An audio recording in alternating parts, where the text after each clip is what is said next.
perfect. Fucking perfect.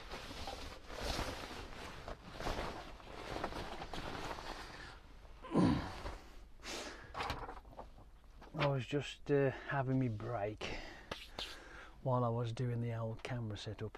You know what I mean? As you do. I just hope this doesn't flap around too much. I think we're about right there, aren't we? What do you reckon? Good enough? Yeah. No, what about? It's fine. Dangly dangly. Right. So I've been trying my best to get shit sorted out. Let's just make sure this is doing what it's supposed to be doing. Yep, it certainly is. Yeah. And I've just been to this place to collect the bricks that are on the back of this truck. Alright. And I'm not kidding you. The whole place is a health and safety hazard.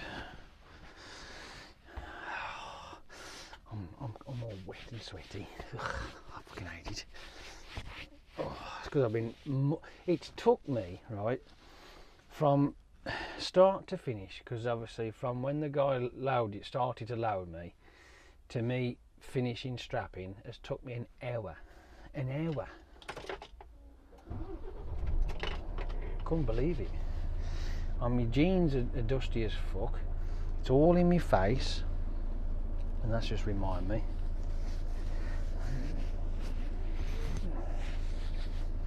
I went to lick my lips and I went, ugh, because it was all in my lips. Yeah, fucking snot, look. Fucking black. I mean, they should have, because I go, you must wear your glasses, you must wear your chin strap, and you know, health say, go, make sure you got your IVs on, you got your boots on, and all that sort of shit. They forget to tell you that it's like a fucking talcum powder fucking fight out there and all. I'm not kidding you, the dust is powder. It's this thick all over the fucking place, it's everywhere. So going in there is a right down in my chest feels really tight. It's all up my fucking nose, it's everywhere. So it's all well and good having the glasses on, which they didn't make the difference. I still got shit in my fucking eyes. And the hard hat, yeah, with a chin strap on, perfectly fine, not a bother. So, hey ho. But to think that they give you all this spiel about the health and safety of it, which is great. I mean, we've all got to be safe, haven't we? There's not a bother. But they've forgot that most important thing, the fact that you're going to be sucking down that crap. Just, no, it's not on. I quit smoking, I did. Can't remember how long it's been there, mind you, but I quit smoking. And I don't want to smoke again.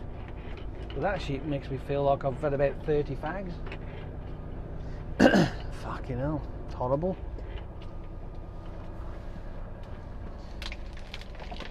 You can stop the slushing. Get in there, fucker. I've had to come back in this yard here because I've had to drop off the glasses and the chin strap because I borrowed them. So I've had to come it's a mile down the road and I've had to come all the way back here just to drop that off. Fucking mad days. Oh well, it was nice of them to lend them me, and they've had them back the same condition they lent them, so that's one thing, I suppose.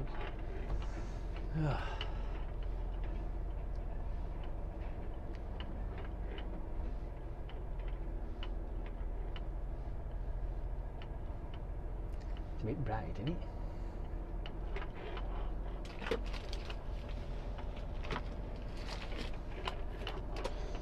I might have to put my glasses on.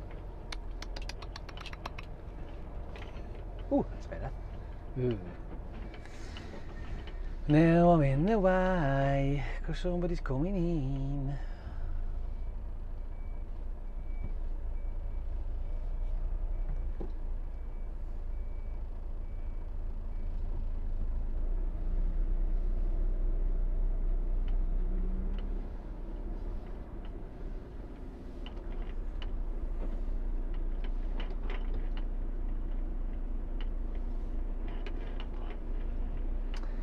Right, let's get out of here before we get blocked again.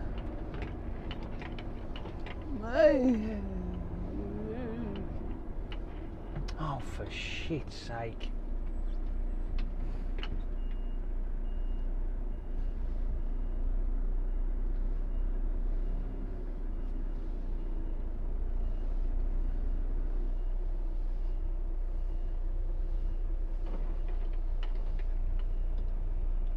Not much of a choice there, sunshine.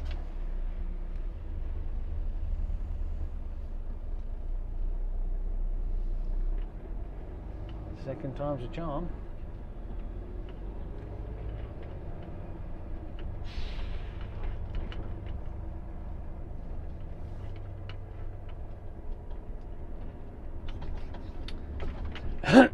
Right then. There. I can taste that shit, I can. Fuck me, I can taste it. Fucking horrible.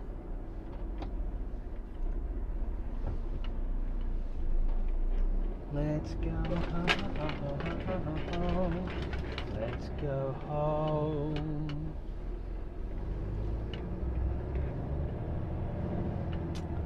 Well, if that camera is still on there, fucking awesome. Oh. Ah. Pop them off for a bit. Don't need them in a moment.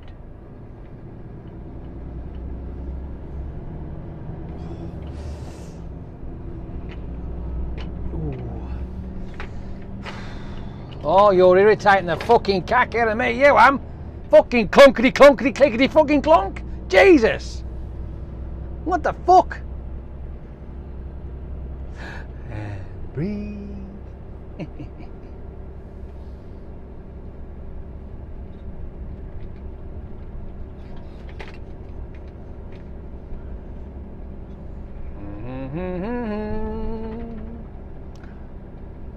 Have you noticed I'm only going steady down here? Very, very steady indeed. When I got out of that place, I had to swill my mouth out with water. Fuck. Unbelievable.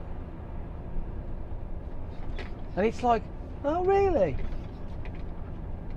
Because I said to the girl at the desk at that place I just come out of, I says, health and safety is all well and good, but you forgot one major thing.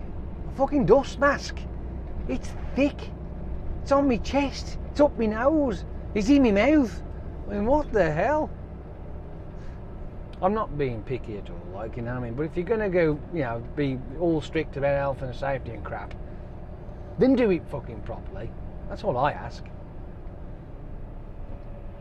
Oh, look. We will be traversing the 62 for a minute, and then we'll be off down the M18. Oh well. And if it wasn't for the fact that I've got nowhere to put the cameras for the back, I'd put them on the back. There's nowhere to put them, honestly. If I use these two clamps I've got here, what I'm using for the centre, then I might have got away with it. But I've only got the two, I haven't got four. I'd need four. So, unfortunately, I'm stuffed. Not really got anything else I could do. I mean, there ain't no like sticky out bits or anything like that. I could just hook up, no, nothing. I literally spent 20 minutes walking around the whole thing, trying to figure out where I could actually shove it, like, you know. But to no avail. Sorry.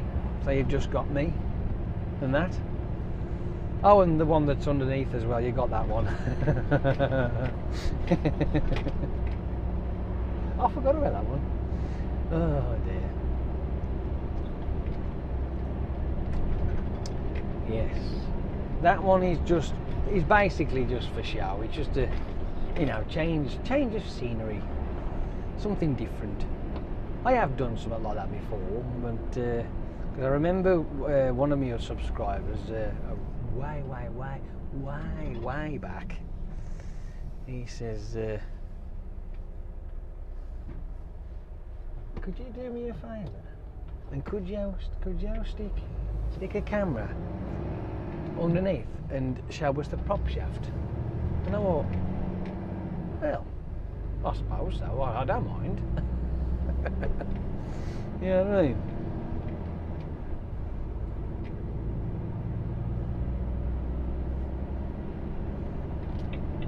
There you go.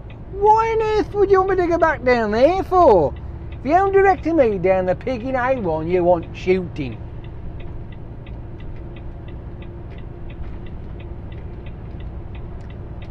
Bloody stupid thing. I don't know. Fancy wanting me to go down there. Absolutely cuckoo. See, 6.5 mile, junction 35, M18, nice and flat. Now with this, none of that bollocks. Now rave on. None of that crap.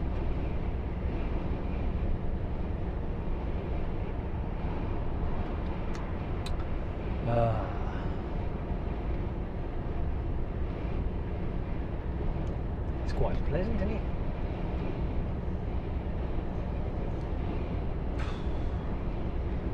I'll be glad when I dry out. I'm gonna have to shove them. Even though, right, it's Friday tomorrow. I mean, I could always take my clothes outside and just waft them around the garden, I suppose, and get the dust out of them. But I think I ought to wash them. I think I ought to wash them. I might as well, hadn't I, really? Fuck it. Get them washed. Yeah. Nice and clean for tomorrow. And it's Friday tomorrow. So at least there's some of that. Yeah. That's cool. Friday? Yeah, Friday. Weekend's back again. Yeah, nice.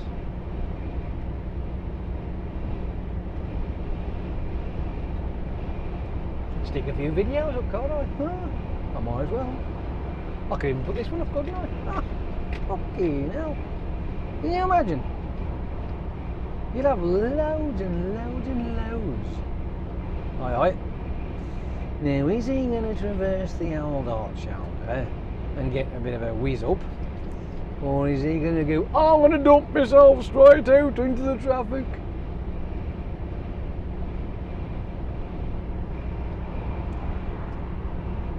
No, he's getting a bit of a dab on. Keep going, sunshine, because I've got a car coming. See, there you go. I can live with that.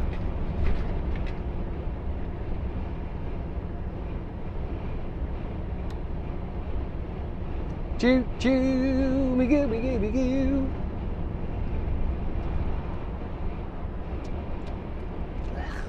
I can taste this shit, man. It's fucking horrible. Oh.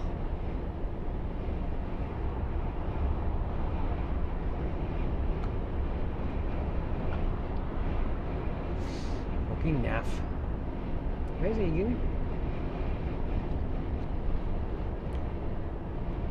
Oh. So, do you know? Anything? Dude, the road is here.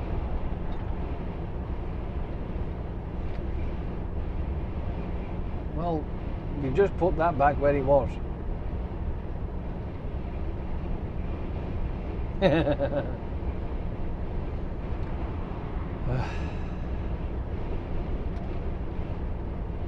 In just under 4 miles of the M18, just in case you was wondering. I managed to video the brick stuff, which you will. I don't know whether to tease you. I don't know whether to put that up first or put that put it after this one. I mean, being as I mention it now, I mean, I might as well put this up first and then go, well, I have videoed it, you know what I mean? And guess what? Have a look at this and do all that and shove it in there, but then that would extend this video even longer. So you'd have like a fucking 4-hour video. Yes, Kieran, I know you wouldn't be bothered about that at all. I'm going to just drop it off a bit. So I'm creeping up this dude for some unknown reason. He's decided to go on a bit of a fucking go slow. I don't know why. Can you be a favour? Can you find your right foot, please, Doody? Thank you.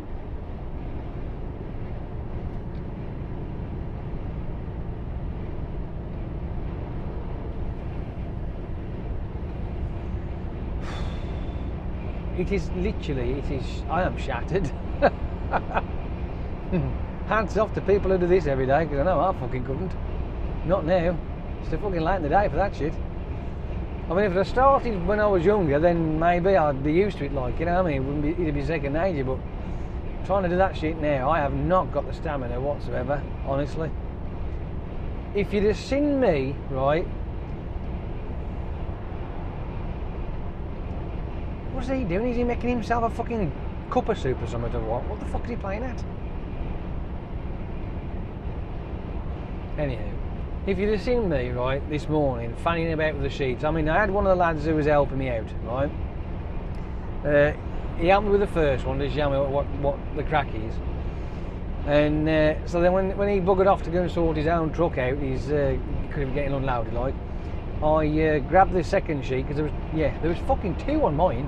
So I grabbed the second sheet, and then I dragged it into the sheet folding area, which they've actually got there for you. So I did that, and I folded it in half. What a game! Then I had to like zigzag it, so then you pull it the half over, so then you bring the second point out. It's like a bit of a zigzaggy top. Then I rolled it all up, and yeah. I had to stop several times because I kept getting lightheaded, because obviously bending over. I had to stand up and go, fucking hell, and lean on something like, fucking hell, blood rush. You know, when you're sort of like, if you put your head between your legs, like, and you get up really quickly. Oh, fucking hell. That's exactly what, and I had to keep stopping several times because of that. And then, right, after that, I had to maul the motherfucking thing onto the deck. Fucking hell. I mean, I used to have some strength in myself. I'll tell you now, I used to be reasonably strong, right? But I am as weak as a flimsy bag of fucking poo. I really am. I'm crap, honestly. As a matter of fact, I'm about as crap as this guy here. I don't even know where he's going, because he's all over the fucking show here. What's he fucking playing at?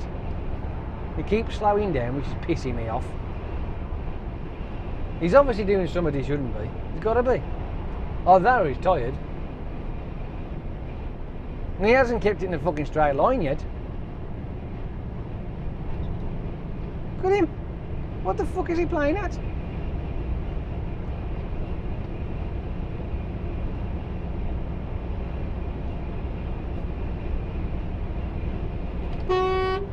Fucking put it in the fucking lane, dipshit. Never mind sticking your fuck. Oh, he's pissing with these mirrors again. Oh, fuck me. Have I got to get off at this one? I have. It's alright, I was fucking too occupied with that dick. Thank fuck he ain't coming my way.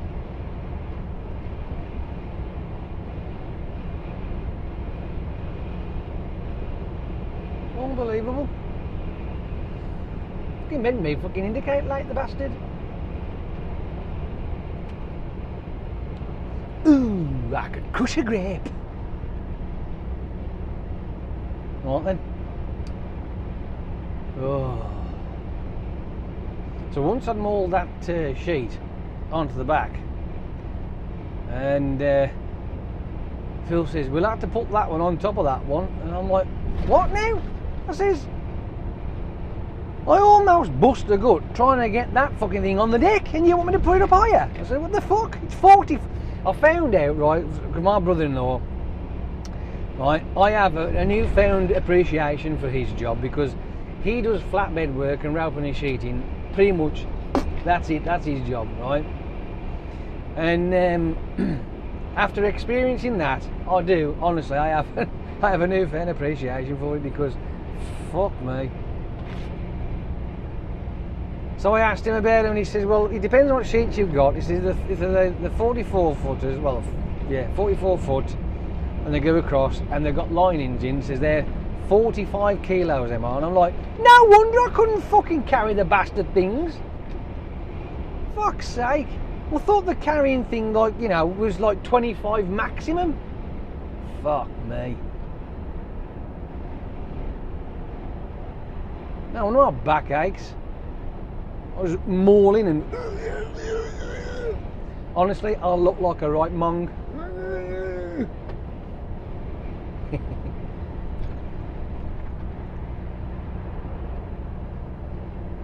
Oh, I don't know. Honestly, I don't know. I mean, I've got a couple of suggestions which would help me out with that lark. First of all, shove a moffat on the back, so I can shove the sheets on that and fork truck the fucking things up. I'd do. I can have that. That'd be alright. What else can I do? Crane. Have a crane. Sling them on. You only need one of those, like the BLC gas bottle crane thing. You don't need one of them. That'd be small, tiny, just enough. On the go. You know, anything to stop me from mauling them, because I don't want to do this again. Fuck that. I'll stick to my talk liners, thank you. I know them, I understand them, I get them. This crap, fuck me. What a lot of bollocks. But it was an experience. I mean, I can say that much, I suppose. It was an experience. One that I don't want to repeat. No. Not anytime soon. Fuck that. And I know there's going to be people there going, well, you moaning now, git. Fucking hell. I'll do it every fucking day. And I go, well, I got my fucking duff my cat here sometime. I really do. Yes.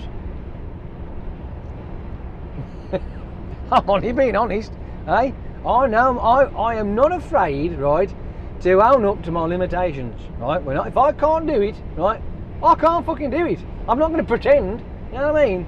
Fuck that, no. What's the point? You know, make yourself look like a complete tit, you know what I mean?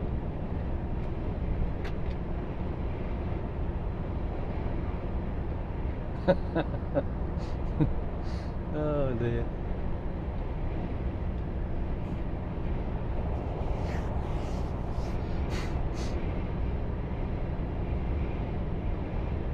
Do you know what make me smile now? What will make me smile is that when I've dropped all this shit off, then tomorrow I've got to deliver the crap. But I don't think so, but I think this is going to Cardiff, so I probably won't be. And it might go down tonight for a guess. It's possible. I don't know. We'll have to wait and see. I shan't be very impressed if that's the case, mind you. Because if I've got to go somewhere and it's got to be wrapped in sheep, I'll go, not having it. If it gets fucking wet, it gets fucking wet. I'm not mauling my fucking nut and guts off, you can forget it. No fucking way.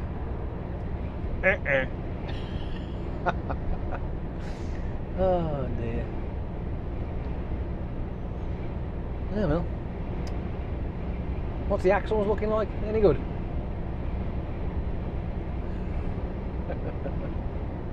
It's just a new... Yeah, oh, whatever.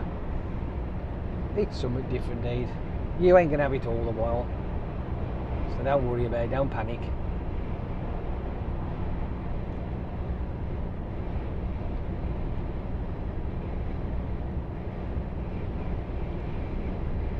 You know, I heard a rumour that some of our trucks are being chucked in there, you know.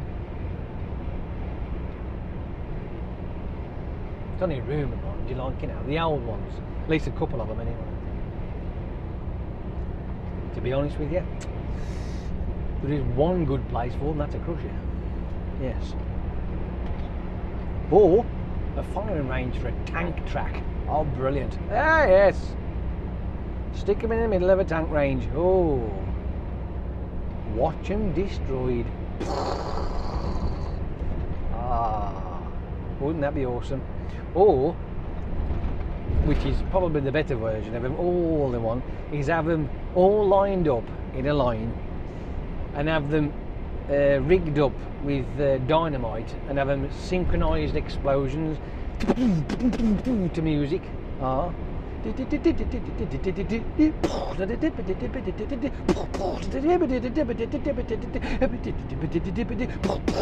what I mean? That'd be awesome, wouldn't it? Can you imagine?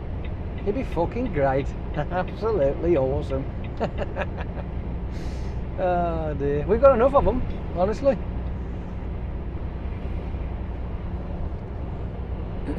We have got enough of them. More than enough, actually, to have some fun with. I mean, I wish they'd get rid of them. I really do. I mean, when you actually think about it, it's been at least 5 years since I've been complaining about those CF DAFs that we've got. 5 years. 5 fucking years, and we've still got the same shit boxes. Thankfully though, right, I don't drive them that often, but when I do, it's local stuff going backwards and forwards, so I'm in and out the darn things, but they're still uncomfortable though, but here's the thing, right, if they put new driver seats in, and I don't mean the fucking cheap second-hand bodges that are fucked as they are, I mean new seats in, so that we could sit in the fucking things comfortably. I'd drive them all day, because I actually like the CFDAFs. I think the CFDAFs are alright.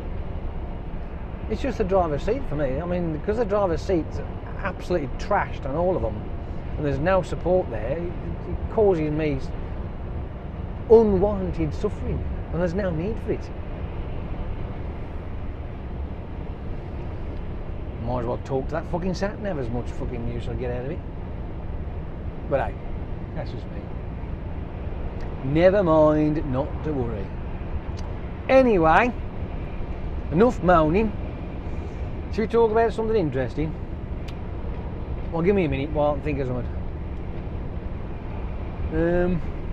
I'll tell you what, right?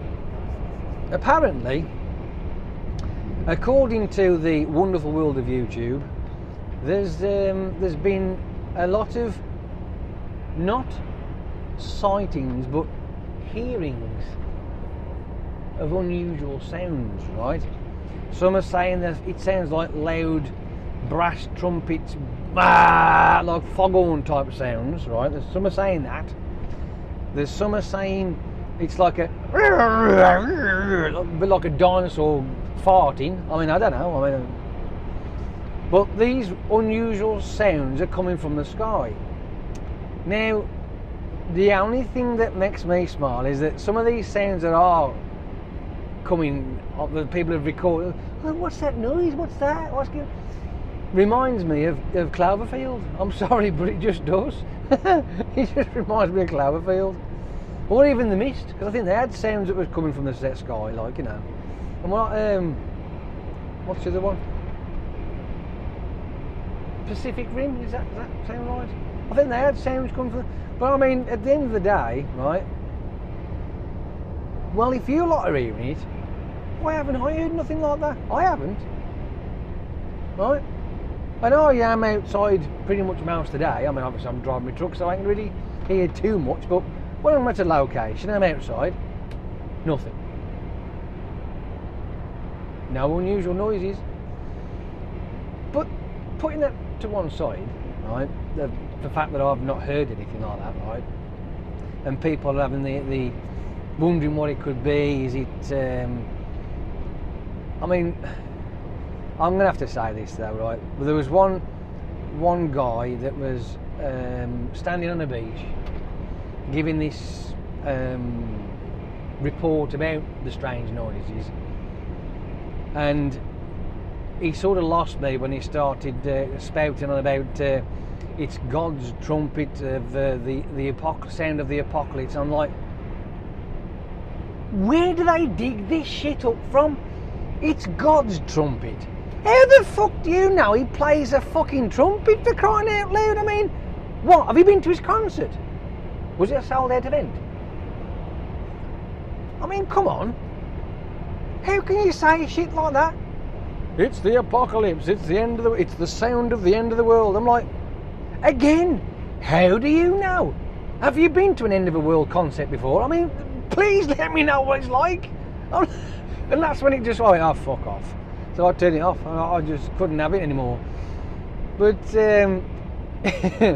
joking apart, right, if you want to put some sort of, I don't know, some possibility, a realm of possibility of these weird and wonderful noises. What about, right, for those people who actually live in those areas that hear these strange noises, right? Theory number one. Thermal updraft, right? Thermal updraft is a wonderful thing. It's where the air just goes and the hot air sucks up, but they can have different range. But what happens if there's noises that are in the proximity of these thermal updrafts? And when the sound gets travelled through and it gets suck it through, right, and follow on. Well, sound itself travels, I think, right, 740 miles an hour. I think the speed of sound is about 740, I think. Right? It's either 740 or 720. I think 740 sounds about right. But anyway, it's around about there. And to think that's how fast sound travels compared to light, it's like, wow. Okay, now that's like a fucking snail, isn't it? Compared to, well, that's it, isn't it? But imagine that these noises that have been projected and that it hits these thermal updrafts, right? And if it hits these thermal updrafts, it gets carried through the air. I mean, it's like an echo in a sense. I mean, that could be a reason or a theory behind it. I mean, that kind of scenario. I know it's out there, but it's now further out there than maybe, right, that those noises are like maybe there's another dimension colliding with our dimension, right? You just don't know. I mean, them are theories, like they're ideas. But it certainly isn't fucking God's trumpet. You know what I mean? Fucking God's trumpet. He's got to exist first before we can have a fucking trumpet. Let down a concert. End of the world concert. Fuck me. They come out with some right crap, don't they? Fucking hell.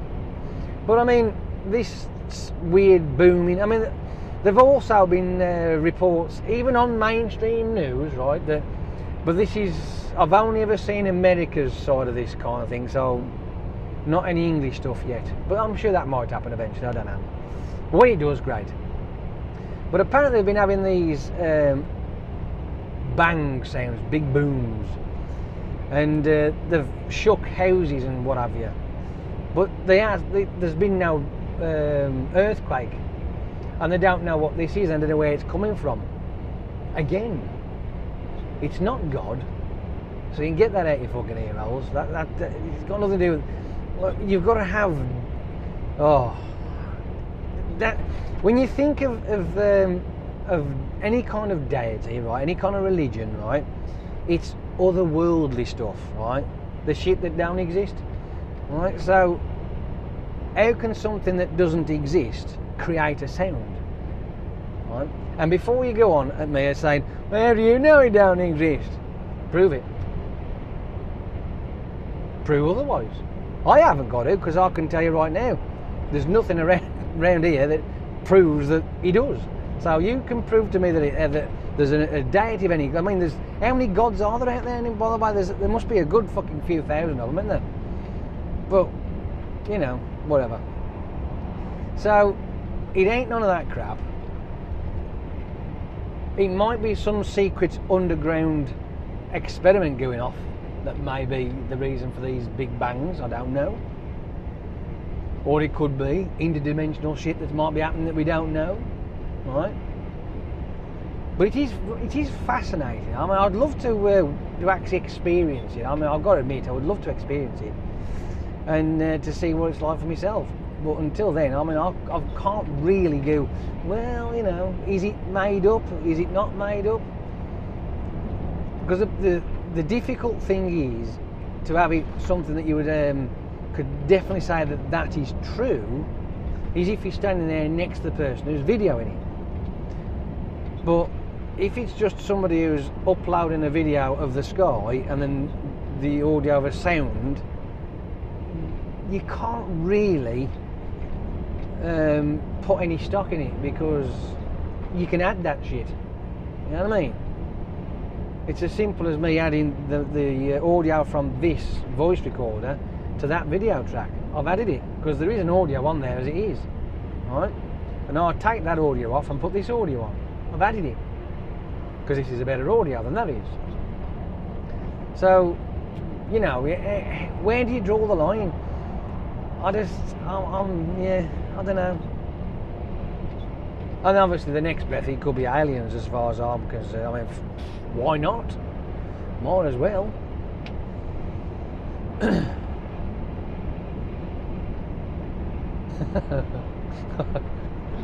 I'd love to know what God's apocalypse, the end of the world concert, played by God and his trumpet.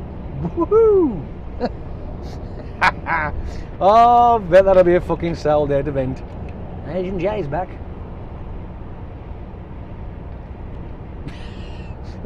What? I mean, come on. Hey, when they put the idea in my head, oh, there you go.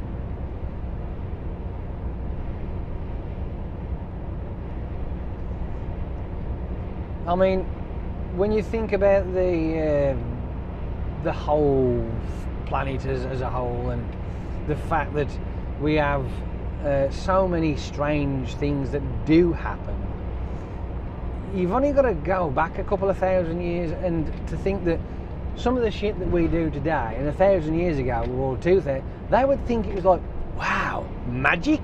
You know what I mean? I look at it like that in that respect. That if you don't know how something occurs, well, it's because you haven't got the knowledge. That's what it's all about. You just haven't got the information. You don't know how this... Instead of going, oh, God did it. God.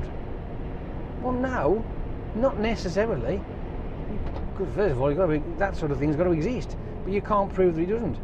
So what I'm saying is that if we don't know, whereas they would say it's, you know, some sort of deity, it's the heavenlies and all that sort of shit, why can't people just go, well, we just don't know yet. We haven't got the answers to that kind of question. And that's it. That's not difficult. You know what I mean? It's like, I would I don't know how trivial this might be, but I would love to know how clouds stay up in the sky. I don't know. Somebody might do, but me personally, I just do not know. Magic? No, it's not fucking magic. There is an actual reason as why clouds stay where they are. They don't go, you know what I mean? And don't get me started on fucking flat earthers. They just do my fucking head in, they do. Fucking idiots. Made me laugh when it says, yeah, the fucking earth is flat. If it wasn't flat, the water would fall off. Good grief. Look, I am all for people believing in whatever they want, okay? If you believe the earth is flat, you go ahead and believe the earth is flat. Just don't try and convince me of it. Right? Simple as.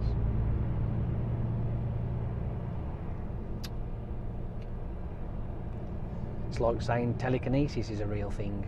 Fuck me. It's an invented concept. But there's proof of that. No, he's a fuck proof. That woman who can move the spoons, yeah, right, she had a fucking magnet in her finger. What the fuck is going on here? What junction am I on? Is this junction 3? I think it is 8.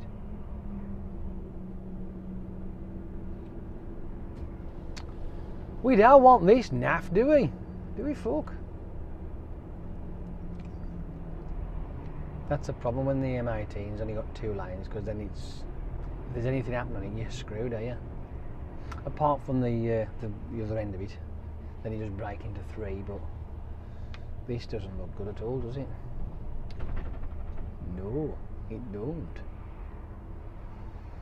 So what do you reckon? What do you reckon's happened here? Is it just a volume of traffic and the road can't cope? Or has somebody been a silly bugger and fucked up? What do you reckon? Answers on a postcard, please.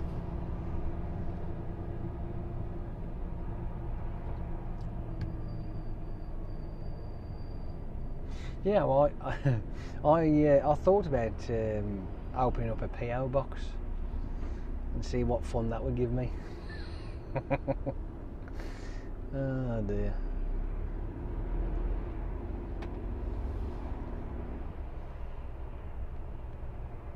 I know that there's a fair few YouTubers out there that have a PO box and they open up the mail and stuff like that. But what could I have sent though? Because I haven't got my channel has not really require anything to be sent, because I don't do anything that's on a bench or a desk or anything like that. Well, you know, I'm driving a fucking truck, so what could I have sent me apart from a bunch of trucks? I'm on about toy trucks, that is, but no. So I didn't find any point to it. Yeah, well.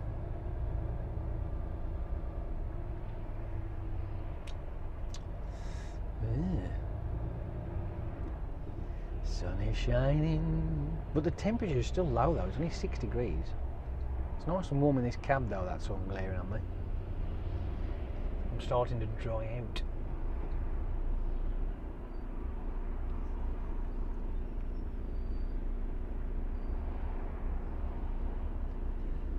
This is proper cack.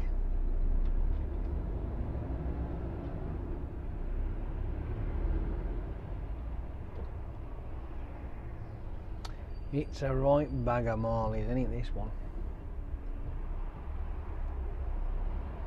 It's a proper bag of wank, it's a proper bag of wank, oh yes it is.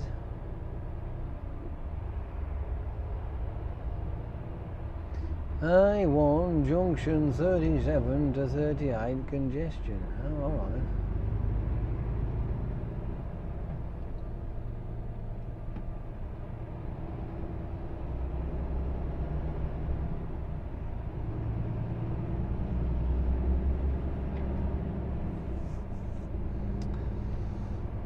Well, that's a bit naff, that, isn't it?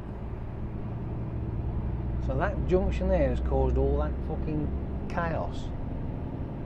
Unbelievable. What junction is this then? Ah, I see. So it was junction 3. That's rather odd, isn't it? It just seems, at the moment, it seems like it was just volume of traffic. The reason why it bottled up like that then, if it's because of that junction, is because people are stupid. And you can guarantee there'll be somebody coming in a slip road and somebody in this lane will go, oh, and slow right down, and they go, go on then, in you go. Not realising there's a fucking another 70 cars behind and go, fuck me! Where? Instead of going, fuck off, bell end, just give way to the fucking right. I'm only being honest.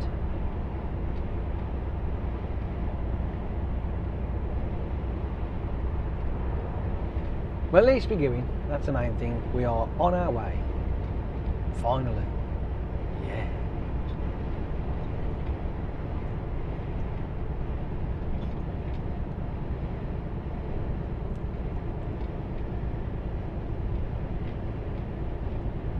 I think I might go to bed early tonight.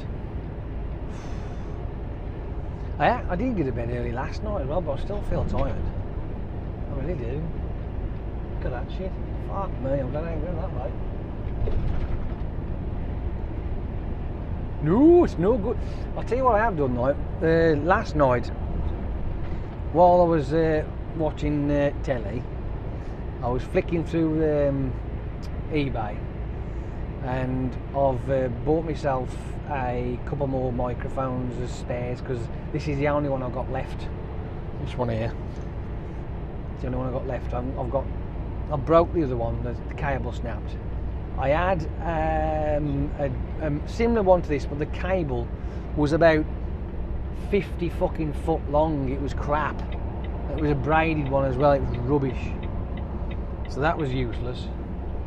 So, but this one, I had this one tucked away, and then I went, oh great, I found my spare one. So that's that. So, and obviously this little muffy thing that's on there, that was one I found off the floor. I managed to wash it.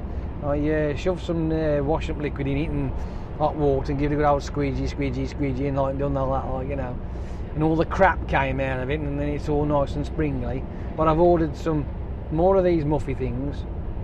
Well, I bought them on the way, and a few microphones, a couple of them. I've even brought I bought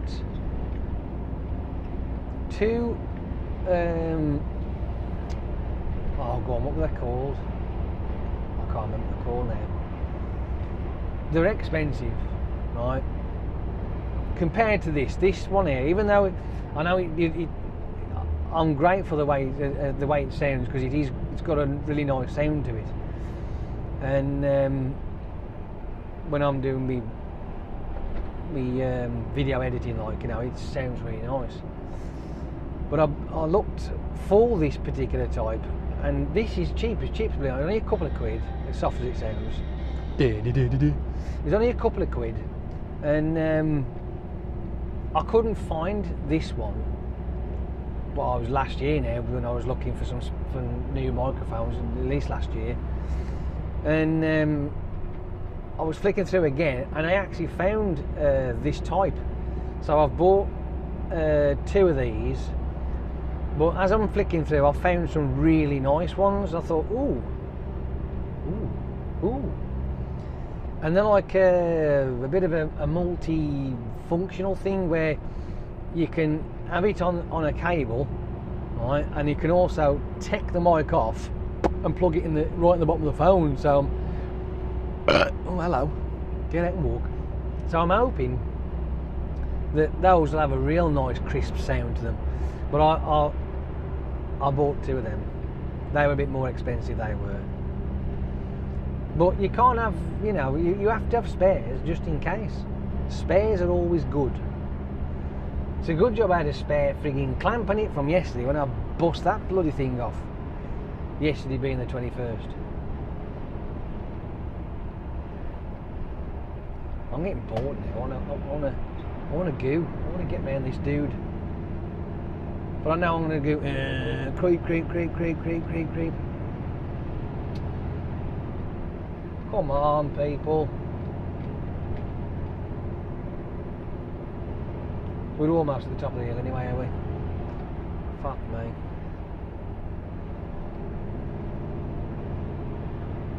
I mean, I am heavy, but I'm creeping on them. I don't know what these pair are carrying, but I'm seem to be creeping on them. Doing my boxing. Fucking 45 miles an hour. Don't like it. Don't like dawdling. Dawdling's no good. Dawdling achieves nothing.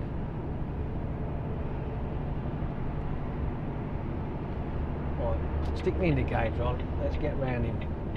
See what happens. Is he going to take off down the hill?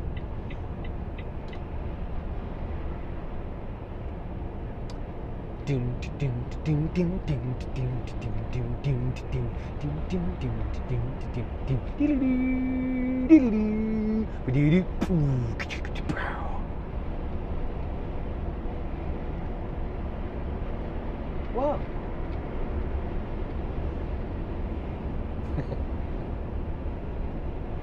It's nice, isn't it? You can't see any of that out there, mind you, not very well, but it's nice out there.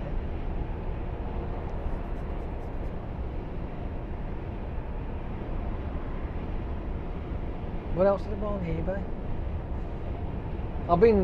I've been looking at watches again, even though realistically I shouldn't, but I have. I've been looking at watches again.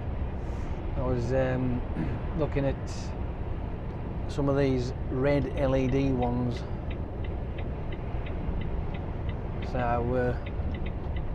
I want an old retro LED watch. I remember, and I phoned my dad up about it. I remember, it'd be in the 70s, right? Because I was only a kid, and I do remember him having it was a black watch, or black strap, black face, and it was an LED watch, and I always remember this thing. Now I was always under the impression it was only a small faced watch, only something like about that, and it reminded me of a Casio, because I think the Casios did do a red LED back in the 70s, but there was also another one which was called the Sinclair. And when I mentioned different makes, and I mentioned the Sinclair to my dad, he went, "Oh, that sounds familiar." So it looks like he might have had a Sinclair, but that's got a more of an oblong face to it, like, you know, with the top of the rectangle is where the numbers are. There's two lower panels which are like blank, but I think they are click panels. I think they do, you just touch them, I think.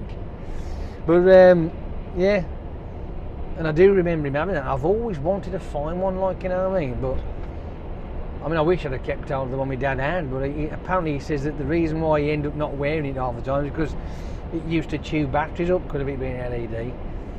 So they'd last longer if you just left it alone, but if you left it alone there was nothing on the display. You have to press a button to light the time up, like, you know, and that's when the batteries got chewed on. So yeah, you know, he never bothered away. But I've been looking, I did find a Sinclair, but I missed it.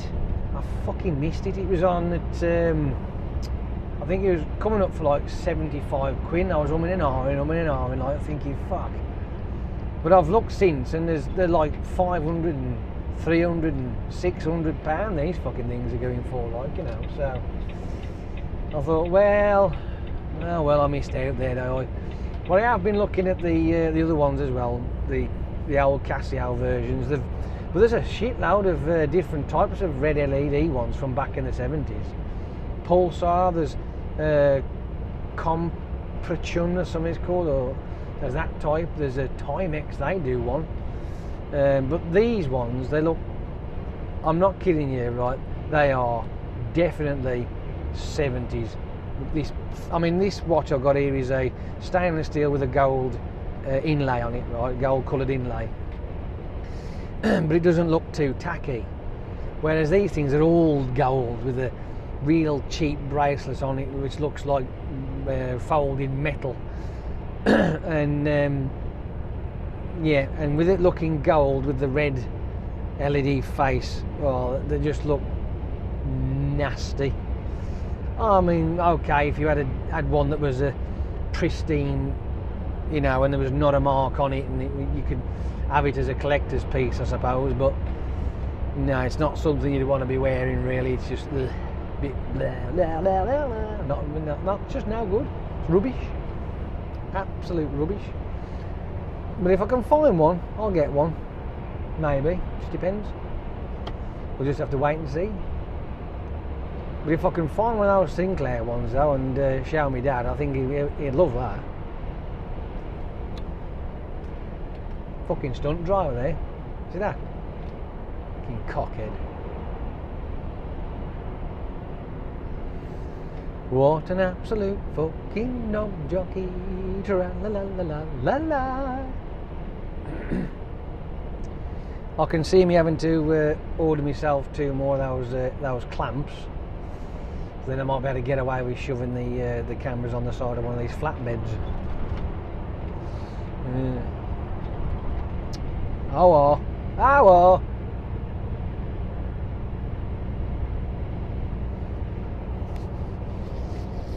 When I was having a good old look on the old eBay at these different types of watches, I'm looking for like some really nice mechanical watches.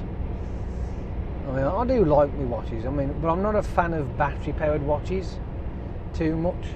I have got a rake of them because they're, let me think, at least 16 of the Gigande watches I've got, they're battery powered, but I do prefer the mechanical ones. I've got this one's mechanical, it's an automatic one, and I've got the Baron 1 and 2, they're mechanical automatic. Is that the only 2? So I've got 3. Yeah, that's about right. That makes it. That's about right. Yeah. Right now more.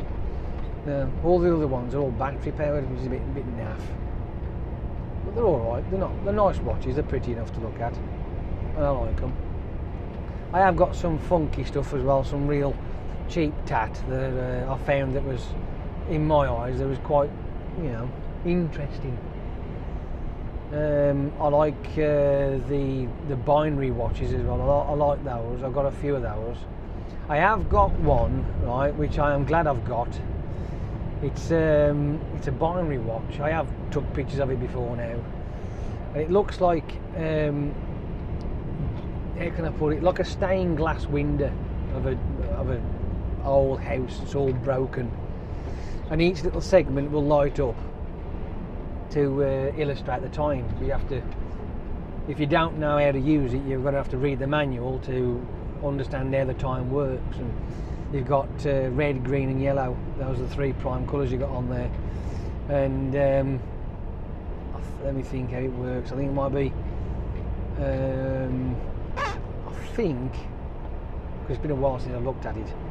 When the red is the hour,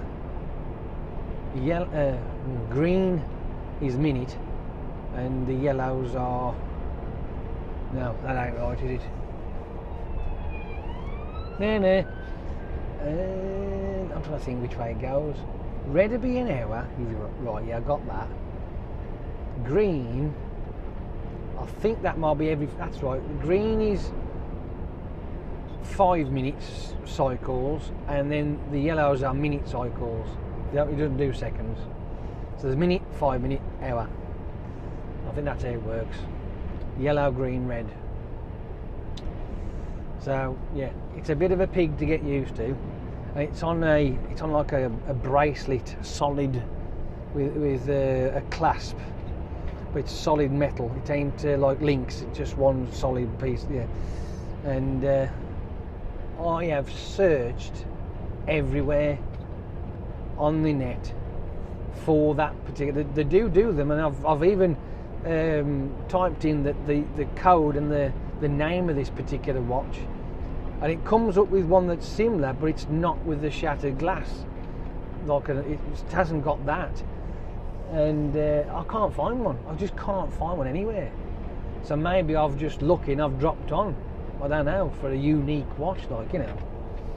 But I've got other ones with the LEDs that go around the side of it as numbers and what have you. Them are cool. I've got one of them that's stainless steel, I think.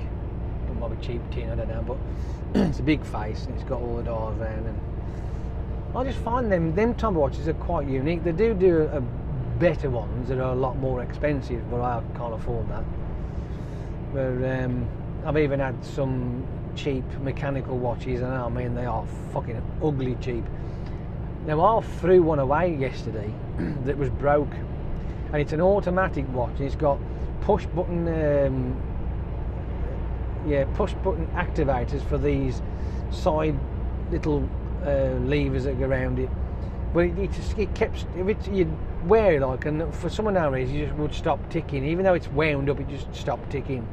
So I think it's damaged inside. But I paid, I think I bought it only for a couple of quid off eBay because it looked nice. I thought, I'll buy that, I'll have a look at it, see what it's like. And it came back, I was quite surprised. But it didn't last long. Like I say, it was only a couple of quid.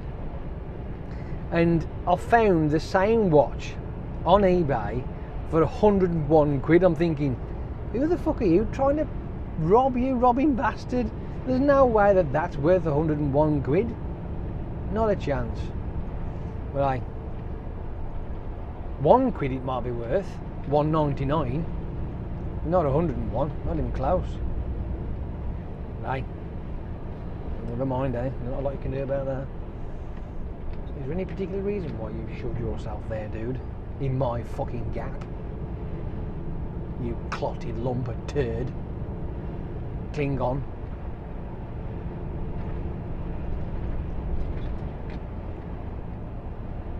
That's the problem with the truck, that if you've got one that's really slow, like this only does about 52, 53, you've just got nothing to able to escape and get around things, you know what I mean? It's a pain in the arse.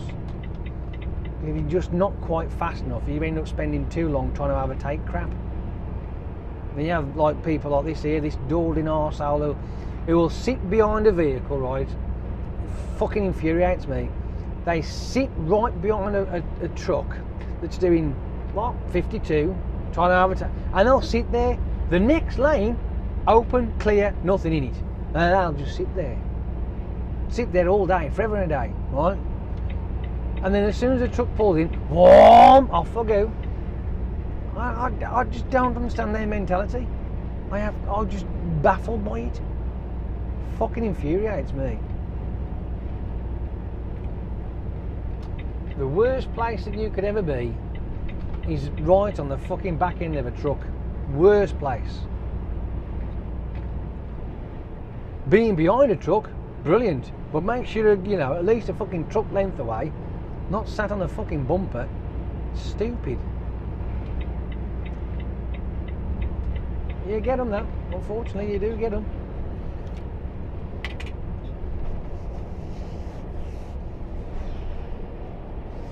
I'm looking forward to a shower, I am, I'm telling you. Fuck.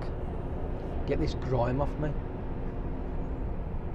I've been working at that place. Good grief. You're going to have a shower, your drain pipe turns into a block of cement. Fuck me. It's fucking crap. Absolute crap.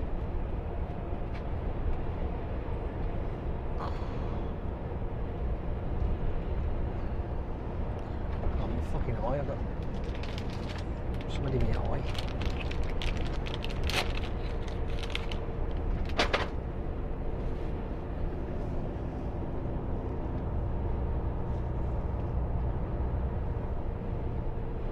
Fuck.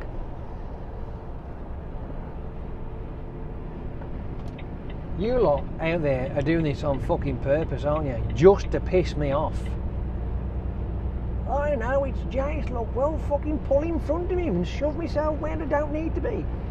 Him here, this little tit here, putting herself in this bit here, there's fuck all behind me. And yet he decides to shove himself there. Why? Why? Oh, fucking hell.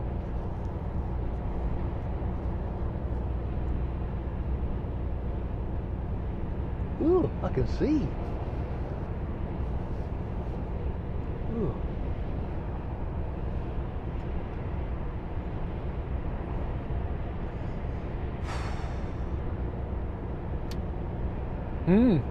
Oh. I still haven't gotten round to reattaching my surround speaker back on the wall. I completely forgot about that. It is on the floor, directly below where it was attached. And I do walk past it every time I go upstairs. And I just keep forgetting. I'm like, oh. As I come downstairs, oh fuck me, I better put that back on the wall, haven't I? Well, I can't do it yet though, because it's too fucking late. You know what I mean? And that's the kind of scenario, so then I sit back down and completely forget about it. Oh well, never mind. Shit happens, I suppose. Talking about surround sound, I could do with a new amplifier, to be fair. I think the amp that I've got, one, it is out of date, right? That's a given, right? It is old. Still works, right? It still does the job. It's just that I haven't had the actual lid on it.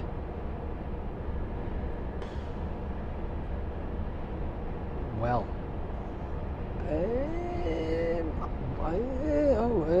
do you know what? I have no idea. I took the top of it off because the transformer was going zzz. So in all in my wisdom, I went whack with a fucking hammer, and it went ah! Well, fuck me. So whacking it with an hammer day work. So then I thought, well, saying the minds prevail. Then I went, oh, I know what I can do. So I sort of like fabric bodge day clamp around it, like a strap of metal, and then screwed it tight, and it squashed it back in again, which then limited the noise to a real minute little but it's very quiet, you know what I mean? It's hardly noticeable, especially when you've got the thing playing, like, you know. But the problem is because of having to put this little like a strap around it, I had to unbolt the transformer and sort of like put it in a different position, which meant that I couldn't bolt it back down again, and consequently the lid's been left off, and that's it. And I'm sure it's been like that now for a good, what, let me think, well, I had that for 4, that died, done that, so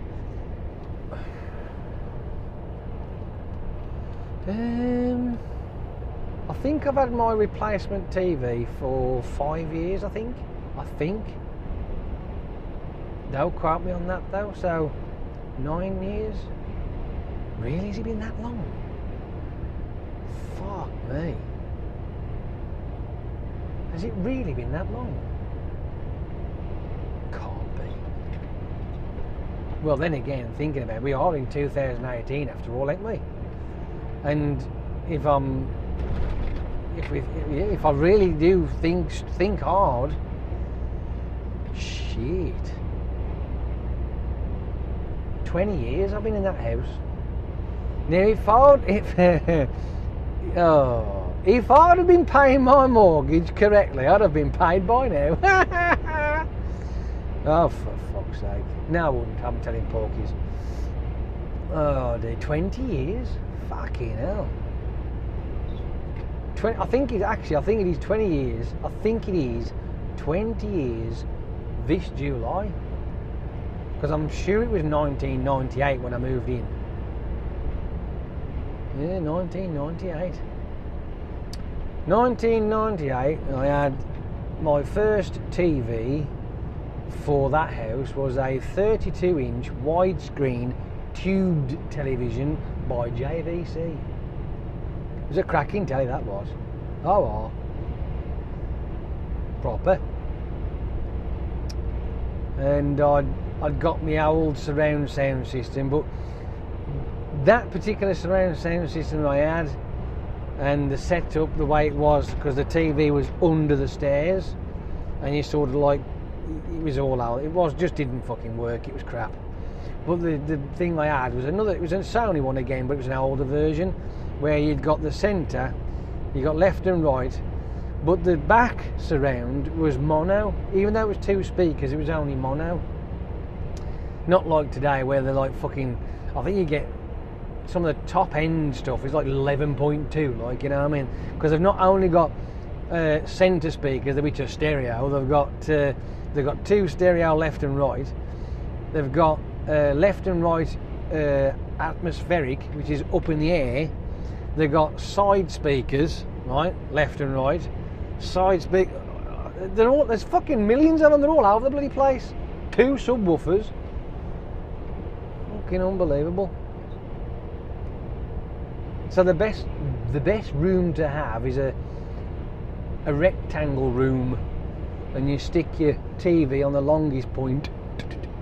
So then you got yeah, I would say would be the best thing. And then obviously the room would have to be soundproofed as well, and do that sound deadening as well to the walls. And I bet the sound in there would be fucking fantastic. Anyways, beside the point. So there I am. I'd got my stuff in there, and 20 years ago, fucking hell. But when I started to think about getting an upgrade in the TV to a 46-inch widescreen, I did that. But I'm like, well, I got my tape measure out, because I wasn't one of these people who just bought it and went, oh, good there. I got my tape measure out first before I even thought about buying one, because I thought, well, I've got to find out what I can do to put it. And of course, where I'd got this, it was a little brick surround thing with a board on the top of it. It was all pre-built. I didn't do it, it was already there. And that's where the TV sat. But when I measured it for the 46 to go in, I'm like, it ain't going to fit there. It just isn't going to fit there. What do I do? So then I'm sort of like standing in my living room thinking, well, what can I do? And I was like, and because there's a radiator on the internal wall of the 2 houses between us, so I thought, well, I can't really put there, can I? I thought, well, realistically, that's the only place that would make sense is on that wall. But there's a radiator there, and we all know that back then, these LCD screens, yeah, that's right, LCDs, they don't really like to have heat wrapped round them, like, because they're generating enough as it is. So, I thought, well, and my house does get fucking cold, like, you know, I'm like, fuck it, turn the radiator off, shove it there. But I need to put something, I need to get something to put the TV on, so I ended up making my own TV stand, and that was fun. Yeah, I mean, obviously now that I've made my own TV stand and I know where I made my own mistakes, So the next time I do ever decide to make my own TV stand again, I know exactly where I went wrong the first time, so I can correct that and make a better version. But the one I made, right, which I still use today, the only mistake I made is I forgot to rub the fucking wood down before I painted it, because it was smooth, but just not smooth enough. And of course, doing that, it's like bitty, yeah. So it's a bit of a cow to actually polish off. So you can't polish it; you have to hoover it. Damn. But hey, shit happens, I suppose. There's not really a lot I can do. Well, we're still strapped. That's good news. We are still strapped. Anyway, so I decided to put it onto the other wall, which is directly opposite the stairs, and that's where everything's been ever since. Even my computer desk is up on that wall as well now, on that side, right next to me TV stand and whatever. And I tell you what, in that orientation, it's actually far better. And it turned out that it made, as soft as it sounded, because now the settee's up against the stairs, facing that wall, instead of being sort of like cockeyed in the middle of the room, it's made the room bigger. So, yeah.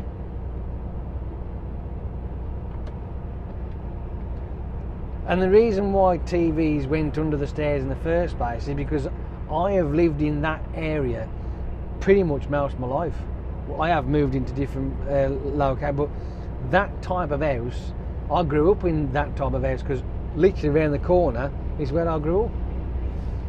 And that's where our TV was, in that corner, next to the record player. Because my dad had built this decking, and he'd put in a record player in the corner of it. You just lift the latch up and play your music, and he got the speakers inside it and whatever. So he'd done all that. So that's why it was in there, and I think that's pretty much where all the houses had it underneath the stairs. The TV went under there, But it does, when you have your settee or your two-seater or your three-seater and a single-seater, it does, then all of a sudden the room becomes cluttered. Whereas if you flip it round and then shove the settee up against the stairs, then it's not so cluttered then. Pretty cool. Well, I thought so anyway. So. Anywho, what I had to do though, right, because don't forget all the aerials and the cables for the Sky, when I do that came through that wall under the stairs. So I had to plug all that shit back up again, and then send it around the back, and it came through right by the back door. So yeah, that was fun. Okay, I went along the wall, out the outside wall, because mine's a terrace, but I'm on the end, so I got the outside wall. I went then over the brick wall, down under the windowsill, down under the tread part of the back door, and then back up to the windowsill, which is only a titty bit, and through the wall. Oh. And then when I went through the wall, went back down again and across. But I haven't used it for ages. Don't bother. YouTube's good enough for me. Netflix, Amazon Prime, that's all I fucking need. Or my computer. That's it.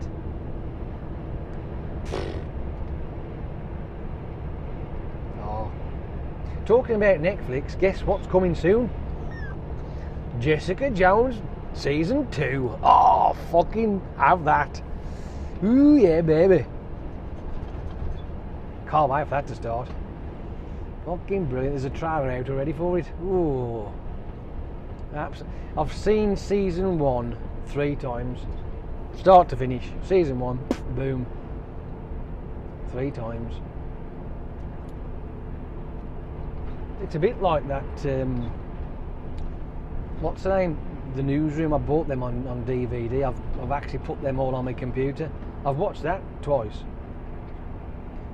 3 seasons, but the 3 seasons, sadly, there is only 25 episodes. It is an absolute travesty. Sorry, but it just is. That show is it's just an absolute pleasure to watch. It's one of those ones where you just sit back and you just go with the flow. It's fucking awesome. I don't get it. Just don't get it. Why so many like that show? There's so many shows out there that just don't make it, and yet mindless dribble does. Fucking pisses me right off, that does. Ah well. If ever I become a billionaire, right, I think I might revive some of these TV shows that have gone by the wayside. I think I might bring them back. Ah well. Whatever. Unfortunately, I will never be a billionaire. As a matter of fact, I won't even be a millionaire. I won't even be a thousandaire, if there's ever such thing. Oh dear. Go ahead. Yeah, I know, because this derby circuit here keeps slowing down. Oh look, Mr. Car cuts right in front. Yes. Not in front of me, but in front of Malcolm's here.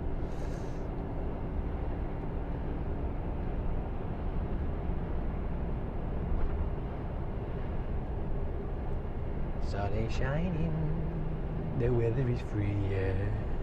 Happy days, it is, it is. Well, I'm quite impressed this is still in one bit. Nothing's sort of like fell off yet, so I'm happy about that. My danglies are still dangling as they was dangling the first time I did it, so we're alright so far. We are alright so far. Oh yes we are.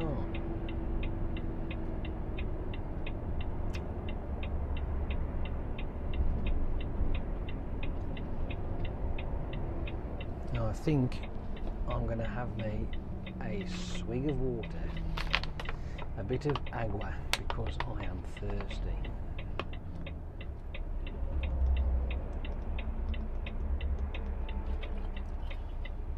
Fucking dust-induced thirst, drying every pore up, turning my lungs into a breeze block, for crying out loud.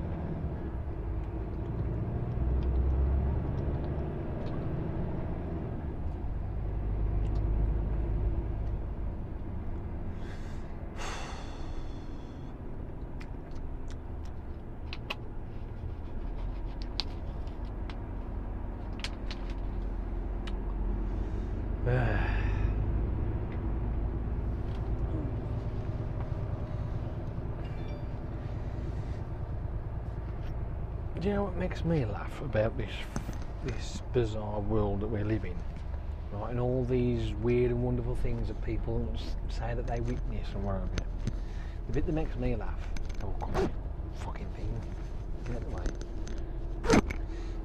The bit that makes me laugh is that if it really was to happen, all these weird and strange things that people claim that happen, well, I think realistically they'd shit themselves. If ever there was an alien craft that sort of like appeared in the sky and started, well, it just isn't going to be that, is it really? You know full well it ain't. It just isn't going to happen.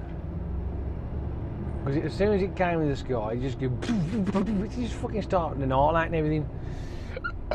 You'd like to think that they would be benign, but you just don't know. You just don't know. You haven't got a fucking clue. We don't know how they're going to react if they ever do get here. And I do say if they ever do get here, because I still ain't convinced. I find it fascinating with all the different stories that are out there, and the, you know, all that supposedly, you know, UFO sightings and all that. But I've never seen a fucker. So how can I say, oh, I believe in it? I know there's going to be things out there. I mean, it's a fucking big universe, for crying out loud. We're not on our own.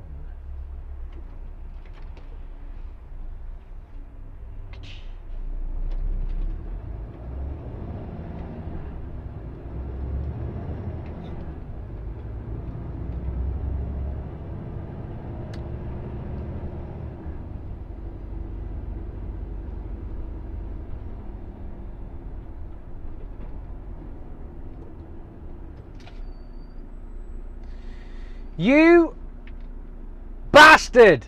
Fucking cunt!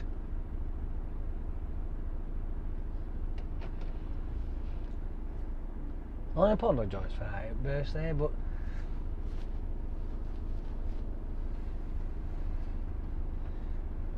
didn't want to wait in the fucking queue like everybody else is, just decided to come blaring up the fucking inside on the fucking designated left-hand lane and went, oh, I know what I'll do, I'll pull in front of this lorry because he's struggling to get up the fucking hill. Prick. Shift your fucking shit, you bag of bollocks, you fucking dozy arse.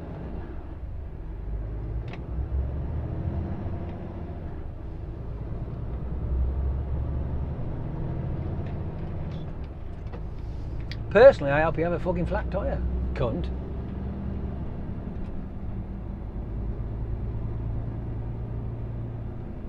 What the shit? You don't need to do that in the first... Oh.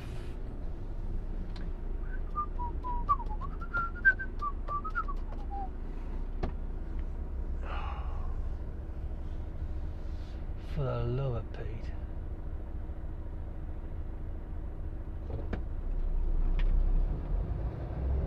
I tell you what, you know, right? You could have a fucking ball in your hand, close your eyes and chuck it, you'd definitely hit a fucking moron, no matter which way you threw it. Fucking hell's bells. Oh well. Let's get on with it, shall we? We're now on the 38. How about that? Happy days, we're on the 38. Oh, fucking hell. What time is it? Oh, we're alright. So I was just having in mind thinking, 38, oh fuck the A5, oh fuck the fucking shitty road works. No, that's shut down, that's fine, we'll be alright. We'll be fine, not to worry, it'll be okay. It fucking wants to be okay anyway. Considering that they've been doing it now for what, 22 fucking weeks? And initially it says, from the 30th of the 10th, 2017, for 15 weeks. 22 later, we're still fucking in it.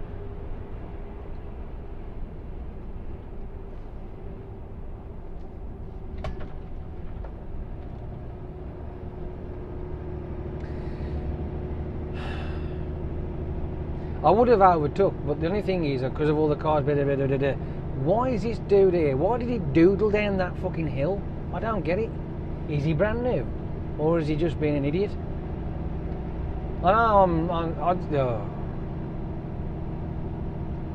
I don't get it. I just don't get it. There's nobody in front of him. As you can see, the fucking lorry just overtook straight over. Whee! Nothing in front of him. So why did he go down the hill at 40 miles an hour? I don't get it. I'm moving over, screw you.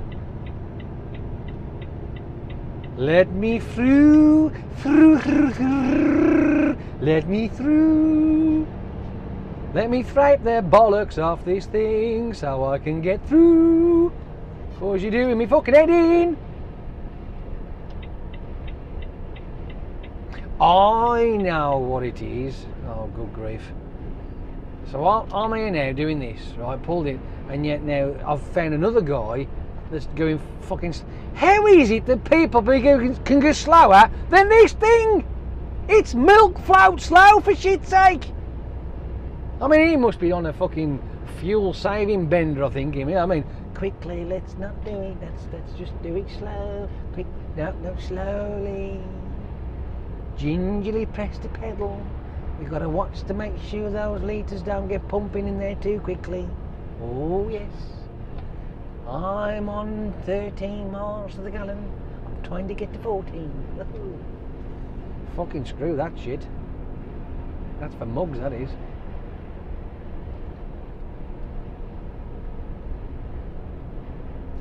I'll look at it like this, right? If you're paying for a job to be carried from one point to another. All the fuel is added in there. So why am I going to be fucking fanning about trying to save fuel? That ain't my job. My job is to drive this vehicle. I ain't paying attention to all that crap. Can't go that fast, can't over accelerate, can't do this, can't do that. Fuck off. What are you playing at? I'm sick to death of sitting on my fucking brakes.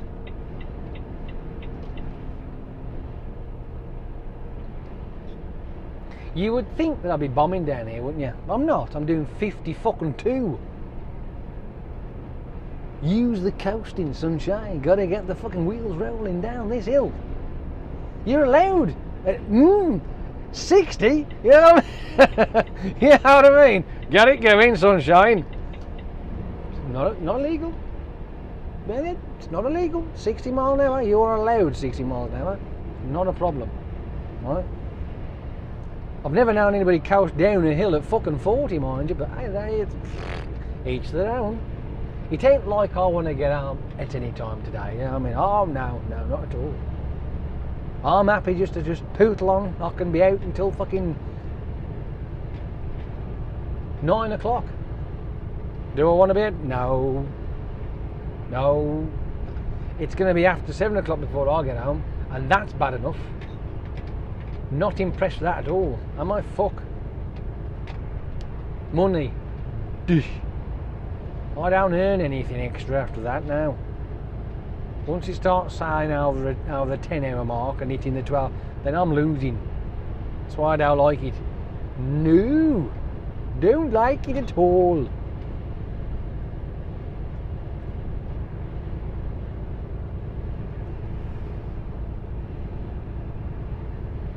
No, everything's still there.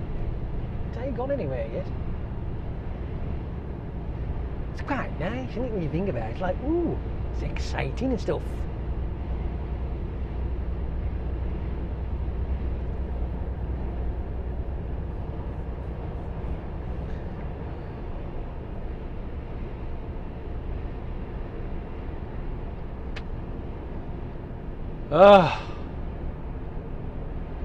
Somebody just fucking shoot me. Good grief!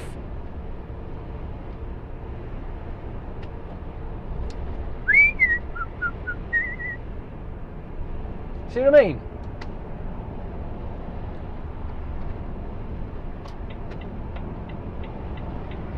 You clotted bag of cheese, will you fuck it off please? Oh, you clotted bag of cheese, will you fuck it off please?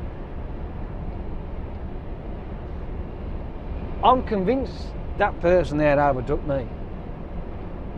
I'm convinced. Whether that's true or not, I don't know, but I'm just going to say it. Yeah, I've got a bit of a coast on here, sunshine. Yeah. We're knocking on 58. Woohoo!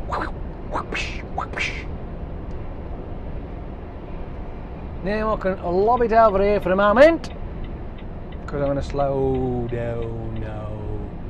Back to 53-ish. I think it's 52 this one. Is it 52 or 53? Well, we're climbing up a hill now, so it's slowing down. Bloody hellfire. Well, isn't that sun there looking rather nice? That's bloody lovely, that, isn't it? You're going to get a face for it in a minute. We get down there and go that way. We're right in your mug. Unless it goes, you know, it goes down too far, you won't see it. Why have I got to slow down?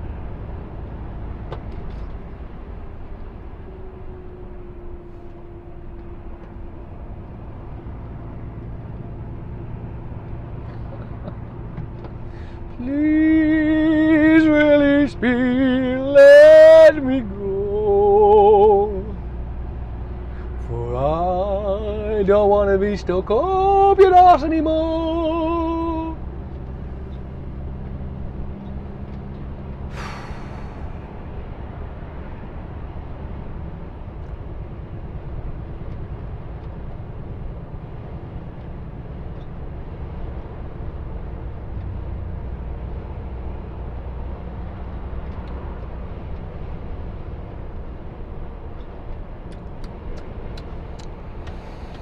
I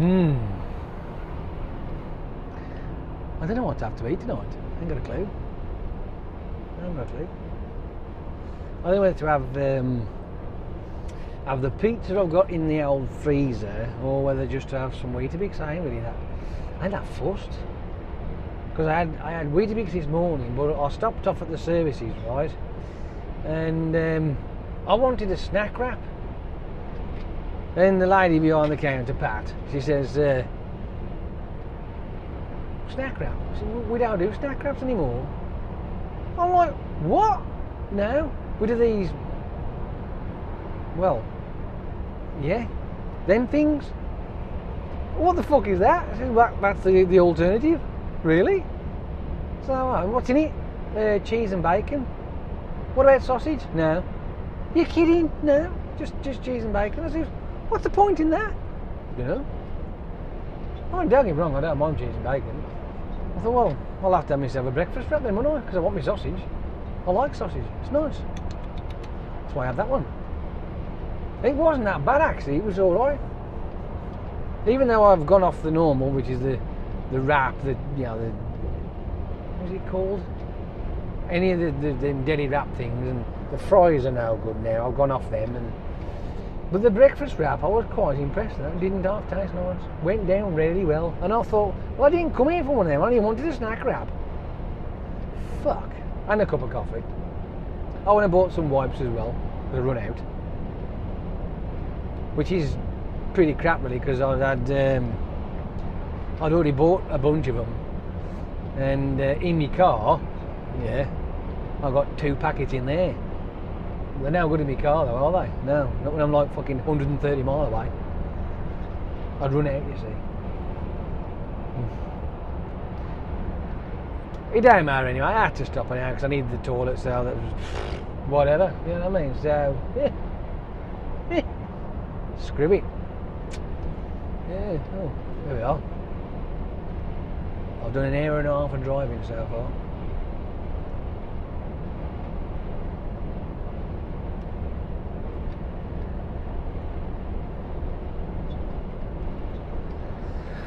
Oh, fuck yeah. I will have to try one of those, them funny things that they've got though. They did look nice, but I just didn't really, I wasn't feeling adventurous at that moment in time like so. But I will have a look. As a matter of fact, I might do that on Saturday morning. Because, hang on, it's the 22nd today, ain't it? There's a possibility the film that I'm waiting to see might be out. Here's the thing that pissed me off about that, right? There's a film with Saoirse Ronan, right? She's in it. It's called Lady Bird. Now I've looked on the internet at when the release date was for the UK, and according to it, the 16th of February. So then I went onto the View Cinema and then I look on there and I went, righto. No, it's not there. It's nowhere. It's not on any of our UK cinemas, even though it was a UK release on the 16th of February. It turns out that it's been pulled back to the 23rd, so it's out tomorrow. No, hang on. Yeah, because it's 22nd out today, so yeah, it's out tomorrow. It's Friday tomorrow. Do you know, I thought if... Oh, that's just crap, that is. I thought it was Friday today. Oh, that's just fucking really pissed me right off. Oh, love a duck. Fuck me, crackers. Anyway, yeah, so I've been waiting for that to come out, you see. I've been reading up on it. Yeah, I've seen a couple of the trailers and I'm liking the story of it, so I want to go and see that. So that is what I will be doing on Saturday morning, so I can always go and grab that and do it. Yeah. Plus, as well, I've got to do something with this. Well, to be honest with you, it looks like a failed Frankenstein experiment, you know what I mean? But, hey-oh, whatever. I've got to find somewhere to have my hair cut, because the bloke I'm going to have done, I think he shut up shop. But I'm going to find out. Somebody just chucked something at me. I don't know what it was, mind you. Somebody just chucked something at me. Yeah, I'm going to find out if he has finally just give up the ghost and decided not to do any more cutting. And if that's the case, I've got to find somewhere else. Now, I was talking to my nephew this morning, and he says he goes to a place up in Hawks Green. I have no idea what it's called, but there's a shop up there somewhere, so I'll have a look.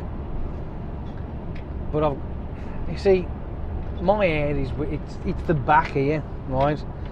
I've got 4 crown points in my head, and the one of them it's fucking infuriating because the hair, it just, when it grows, it goes in like it spraggles and like these little fucking cockatoos, and they drive me up the wall.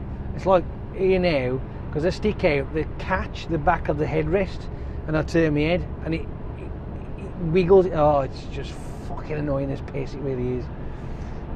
Fuck me, right. So I want it cut, shaved up properly, and yeah, and done nice and what have you. But it's finding somebody who can actually fucking do it. And Andy he was great. He fucking bloody down cut hair no more damn thing. I think he's give up the ghost.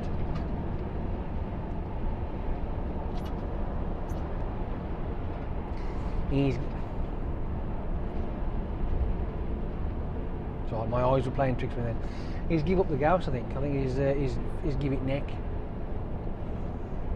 So, but like I say, my nephew says, I'll go up this place, I do. So, and his hair looks nice for me as he done, so maybe.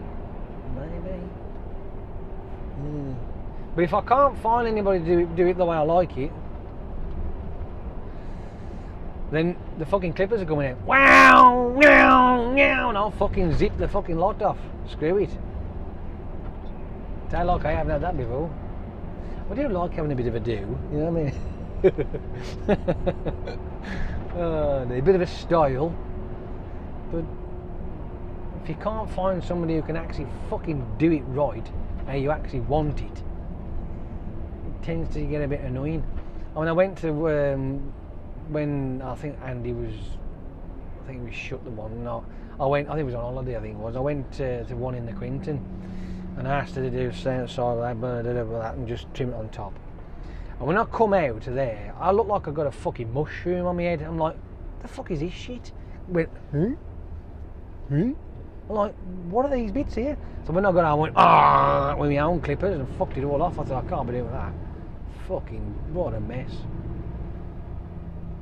And I went, the last time I had my hair cut was on the Walsall Road, and the girl now, I said to her, because I might say new, so on it grade 1 sides back, and I said, but whatever you do, don't let it mushroom. I says, I want it straight the fuck up. I want it there. I want it done. I don't want it fucking coming out like this. No, why would I? So, and then it does other things. And then it starts using scissors along the side here. I thought, well, why are you using clippers? Use a grade on the clippers and fucking blend it all in. That's what Andy does, you see. That's what I was used to. And but it turned out all right-ish. But when I'm looking here now, how it's growing out, you can see all the uneven bits where it's all fucking all shapes and sizes. You just, yeah. So now it's, yeah. Never find anybody who can do it fucking right. Believe it or not, right, as soft as it sounds, when my hair was long, it was a lot easier. It really was. It was a lot easier. When I had fucking hair down my back, it was a piece of piss. Stick in a fucking ponytail, done. Trim the ends off, done. That's it. When it's like this, a lot of fucking upkeep. Pain in the ass. Yes, I did used to have long hair. I've even got video of my long hair. Well, I say I got video of my long hair on the second time round. I think it was about sort of like shoulder lengthish, I think it was.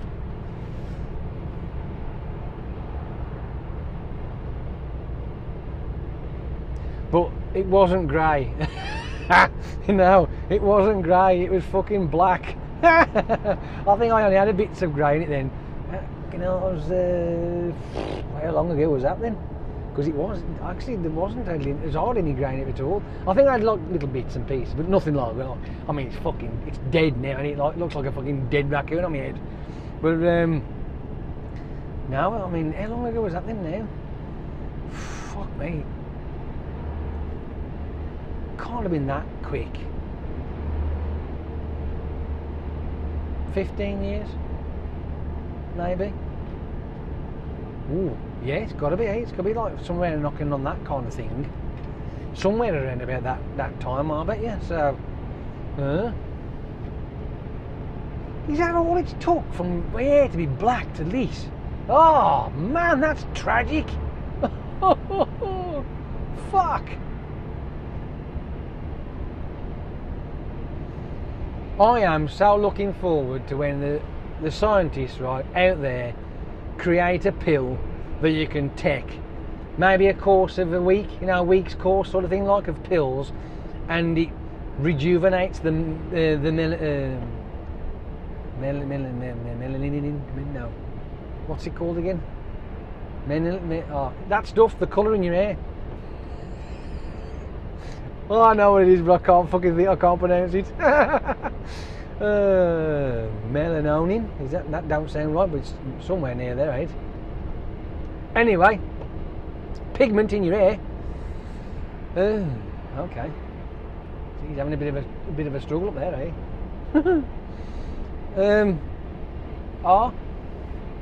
And just watch the colour of my hair come back. 7-day course. My hair, right, when I was a kid, was that black. It had a blue tinge to it. Brilliant. I ain't lying. When I was in my youth, when I was a baddie, I think from the like, you could tell it was all the way up until I was like, say, in my late teens. And in my late teens, it sort of like it changed colour. It went into like a dark brown. But when I was growing up and just coming up to double figures, it was jet black. It was blue. It was like a blue tinge to it. When the light hit it, you could see the blue in it. Oh, what? The raven colour. But when you have hair that colour, the majority of people that do have hair that colour end up like this when they get older. Unless your name's Andy, right, who works at our place, and he hasn't got a fucking speck of grey anywhere on his head, and I think he's a couple of years older than me, I think or whatever. But his hair, he's fucking, that's it. I'm not jealous at all, bastard. I wish I had fucking hair like that. I'll tell you now.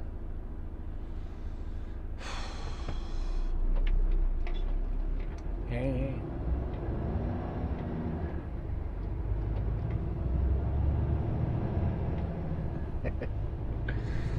Oh dear. There's a lot of things that I keep asking these scientists to come up with, and they still haven't done it yet.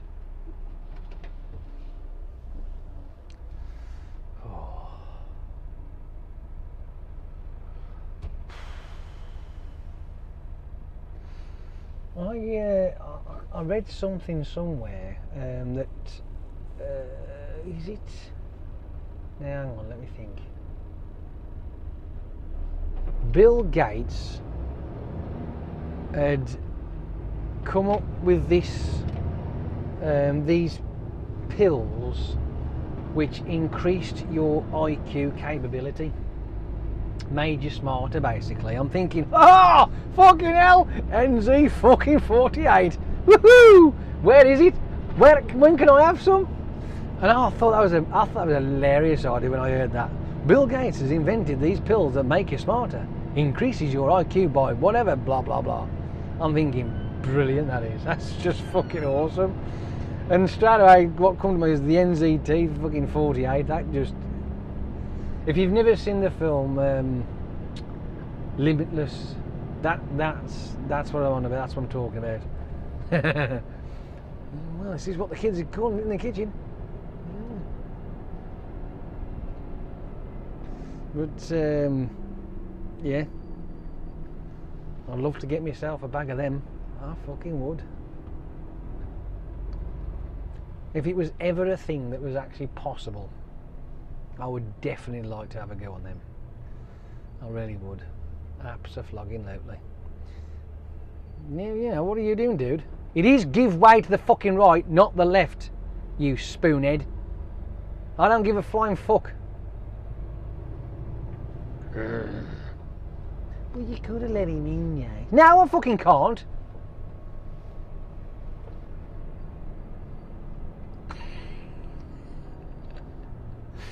Oh dear.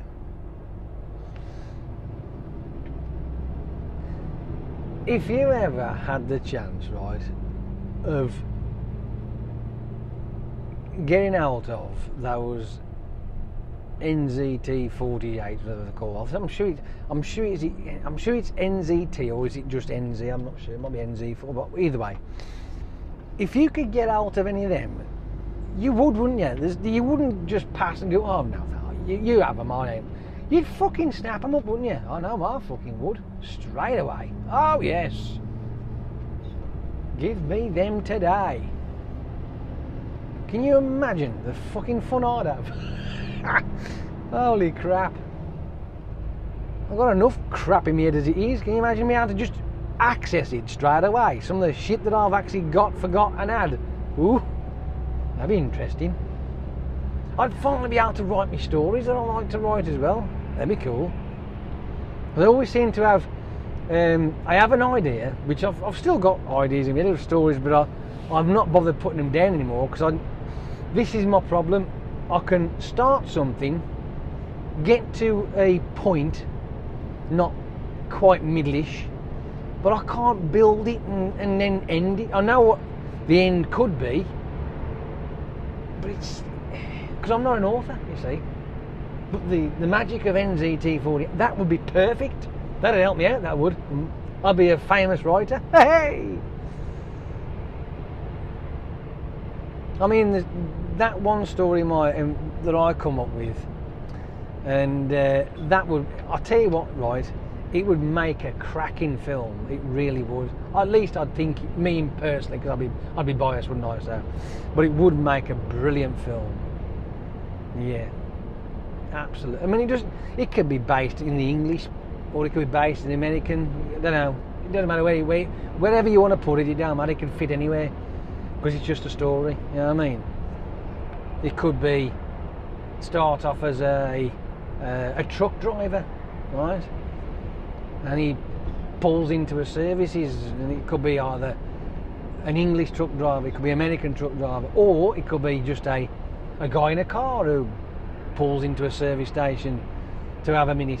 I mean, here or over there, don't matter. I say here or over there and not anywhere else because I'm English, so they're that English speaking places, like, you know.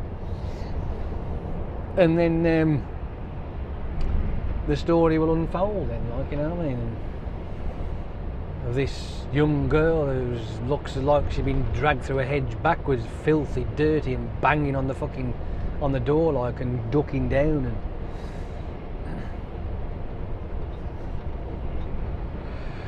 and you want to go, fuck off, you rancid fucking bastard, like, you know, get out of here. And then all of a sudden these eyes look at you and they're like almost like a crystal blue, like so bright and big, and okay. So then in she comes, and not really saying much, nothing at all as a matter of fact, and then her eyes glance across the yard or wherever, whichever services or whatever, wherever the situation you're parked. Could be anywhere, it doesn't have to be a service, it could be anywhere. Looking across, and you see two individuals that just seem out of place, because they always do, don't they? The ones that are, you know, looking for something, they just seem out of place, they don't belong there, like, you know. And she's ducking and like, aye, what's cracking on? So then as your eyes then follow where she's looking, and you just get like, oh man, you know, chew on that for a minute, have a sandwich, you look like you could eat something. You know, and that's how that my story in my head was carrying on, like, you know, and watching AIM, not really saying much at all. And but I'd filled it to a point, and I'd got the reveal of the name, which was on the inside of her wrist, and the name was Winter. And the fact that she had sort of like come to this car with this chap, and it was all predestined anyway, in a sense, because this individual was able to activate the markings on her skin, which was there's on her back is this sort of like looks like almost a star charty kind of thing with all sorts of planetary whatever. It's elaborate, but as soon as he touches her, this thing starts to move and do stuff and what have you. Yeah, I know, it's all it would have to be done in CGI, I know. But it would reveal information and a map of a location on the planet Earth, because that's where we are, via line-up stars and what have you. But this is the thing, if it was in this country, you'd be a bit fucked, because 9 times out of 10 it's poxy cloudy, so you wouldn't be able to see the bloody stars, you know what I mean? So it'd have to be somewhere where you know you can guarantee there's going to be stars, and it would then lead you to a place. But obviously the two individuals that are looking at a place, she's escaped from these people who have been holding her, because she's got some sort of, I don't know, we could have it as her blood might be some sort of cure for everything, I don't know, or she might have special powers that they're trying to, or anything, any kind of that kind of realm of it. But these want to keep her locked up because she can do shit, or she could predict the future, that kind of, any kind of thing, because she obviously isn't fucking from around here, right? And the story could then build on and try to, he's then got to help her out, and because of the fact that obviously he's able to activate this shit and find her this location, so whatever else happens after that. And the choices are either it could be another, like a porthole to another dimension, or to a home dimension if you like. It could be some sort of teleportation device to another galaxy. I don't know, I wasn't really thinking too much. I didn't know what to do with it, I didn't know where to put it. But that was coming up towards the end of the story, like, the in-between bit, I didn't know what to put in the middle, what kind of scenario you would actually have, you know what I mean? But the end of it, the actual end of the story, would be that they the premise is to get to this location, and when they finally get there, then either a doorway opens, like a porthole, like I say, or a beam of light or something, I don't fucking know, then whoosh, off she goes. But I didn't know whether to either him standing there activating whatever it is and then whoosh she goes, or he has to stand there with her and it's the pair of them that activate and they both go, like, I don't know what to do with it. But I would say they both go personally, because realistically, to find out that he can actually do this, not knowing that, again, like I say, trying to flash it all out, that it turns out that he isn't actually from this planet either, you know what I mean? So, it's one of those things, isn't it? One of those scenarios. I want to move over because there's a junction there. Fuck it, I'm cheating.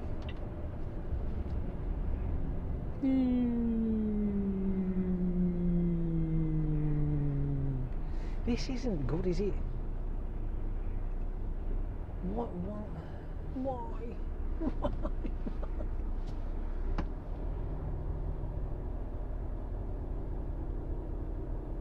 I just wanted a nice little drive home, that's all I wanted. But let me guess, somebody has fucked up. And caused all this crap. Because I've been down here before this time of day, it's never been like this. Not unless somebody's had a boo-boo.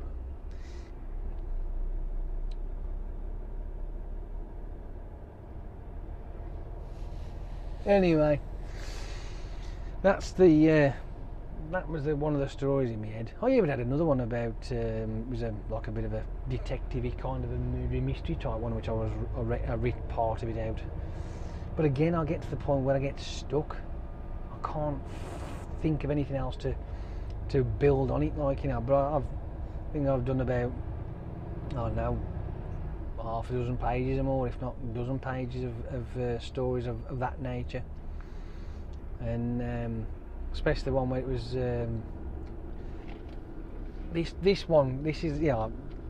this one started out right as because I look at it as a film being shown, like, so that's how my mind works with the stories being, I suppose it's here, I don't know, whatever. But it starts off right. This is how I feel weird doing this, aren't I? It's just terrible. Oh dear. Right, this is how it went. She could hear this this noise, and she felt very cold. Right. And as she was starting to come out of unconsciousness, she realised the noise and the fact that she was cold is because she was lying half in the lake and half on the shoreline.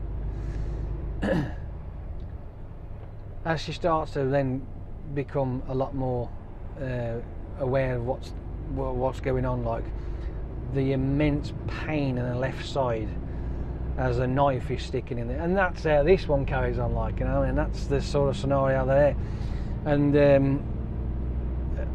this one was about this young girl who'd been young woman who'd been attacked, but she'd been left for dead, had been chucked over a bridge, off the side of a bridge, and but she'd washed up on the shore side with this knife stuck in her side, and had got a broken arm.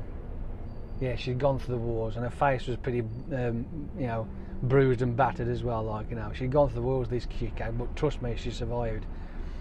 And the story about this was then for her to try to reclaim a memory and find out what had actually happened to her, and meeting up with a detective who, well, because when she's lying on the shore, somebody had spotted her when they went across this bridge. They'd spotted her down, and then obviously they called the police and went down to her, and the paramedics were brought in, and they sorted it all out as she's coming around, the pain that she got. But it all went to that kind of thing, like, you know what I mean? So I'm trying to find a way through it to bring it to life in a sense, like, for argument's sake, being able to steer the character, because I wanted her to be able to find a way to not only retrack to get to the perpetrator, but I wanted her to also be able to gather skills as well, like learning off the detectives that was helping her to recollect, but finding somebody, right, like I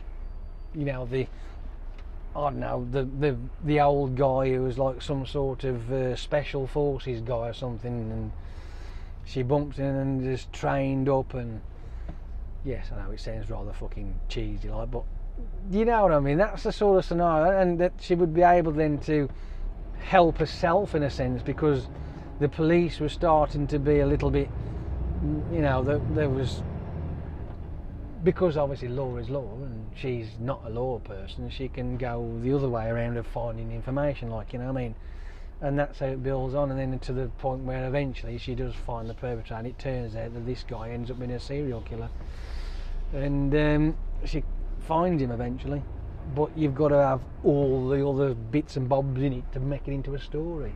But that's the premise I had, you know what I mean? Yeah. NZT 48. Oh fuck. Holy crap. Me back, me ass, me back, me ass. Oh, this is bollocks, this is Aid. This is fucking utter bollocks.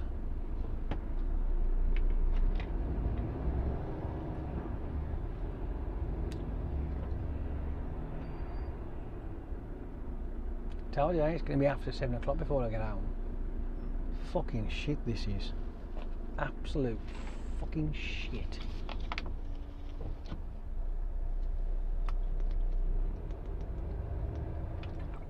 Become a lorry driver, they said.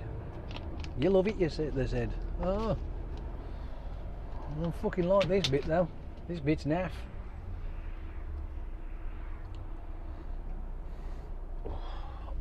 And the fact that I'm getting stiff. Oh. Ooh, bastard.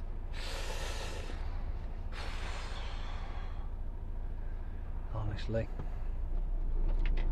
Why is it that you can sit in a car seat and never feel any kind of discomfort whatsoever, and yet you sit in one of these fucking things, no matter what kind of vehicle it is, you end up aching like a bastard?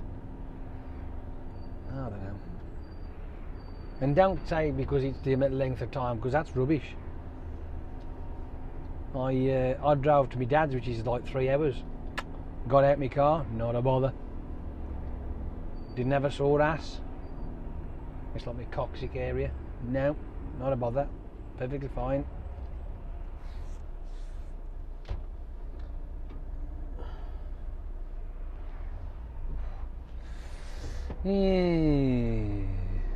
Oh, what else can we talk about? Where's Zoe? Stuck in this load of fucking dribbling shit.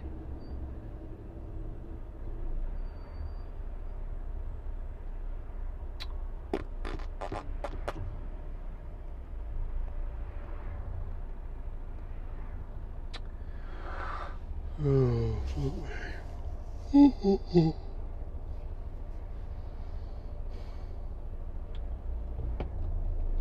I wanna go home. I'm had enough of this shit. I'm already in 12th hour. That's no good. I don't want to do 12 hours. I'm out 1 out of 10. Fuck's sake.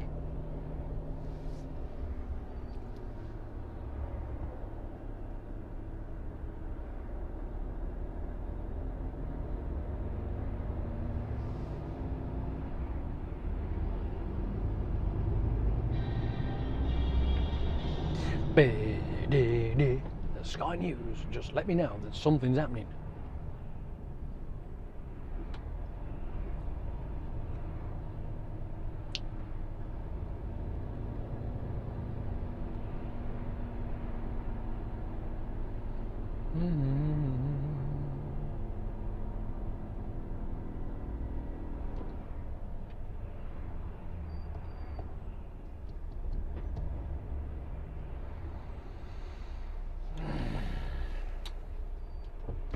Just think, in another, let's say, 22 months, it'll be 2020. And when you say it like that, it don't sound very long at all, does it really? 22 months. That's just bonkers, isn't it? Absolute bonkers.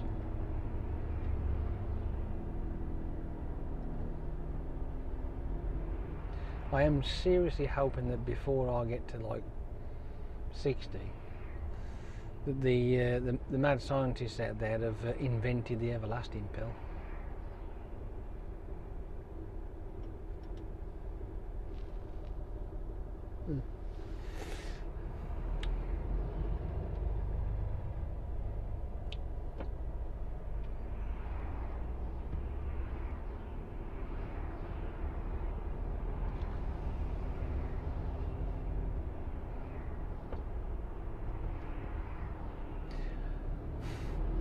I'm just wondering what it would be like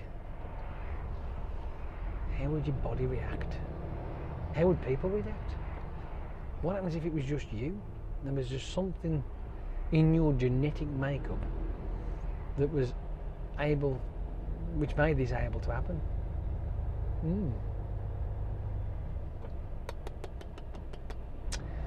Yes. Or you could be like Deadpool. I mean, that's some of it, you know what I mean? Whereas, you know, he's got the cure to everything, and he, you know, he'll never die, and if you chop bits off, he grows him back. You know what I mean? Oh, I tell you what, when I went to the pictures and seen that, fuck me, I laughed. Fucking brilliant, absolutely brilliant. I know that there's a Deadpool 2 coming out, and I think it comes out sometime this year, but I really, really, really hope that they don't fuck it up. I really hope they don't fuck it up. And I also hope that they have the running commentary like they had the first one, when he talks to us, like, you know what I mean? Because that just made it all the better. You know what I mean?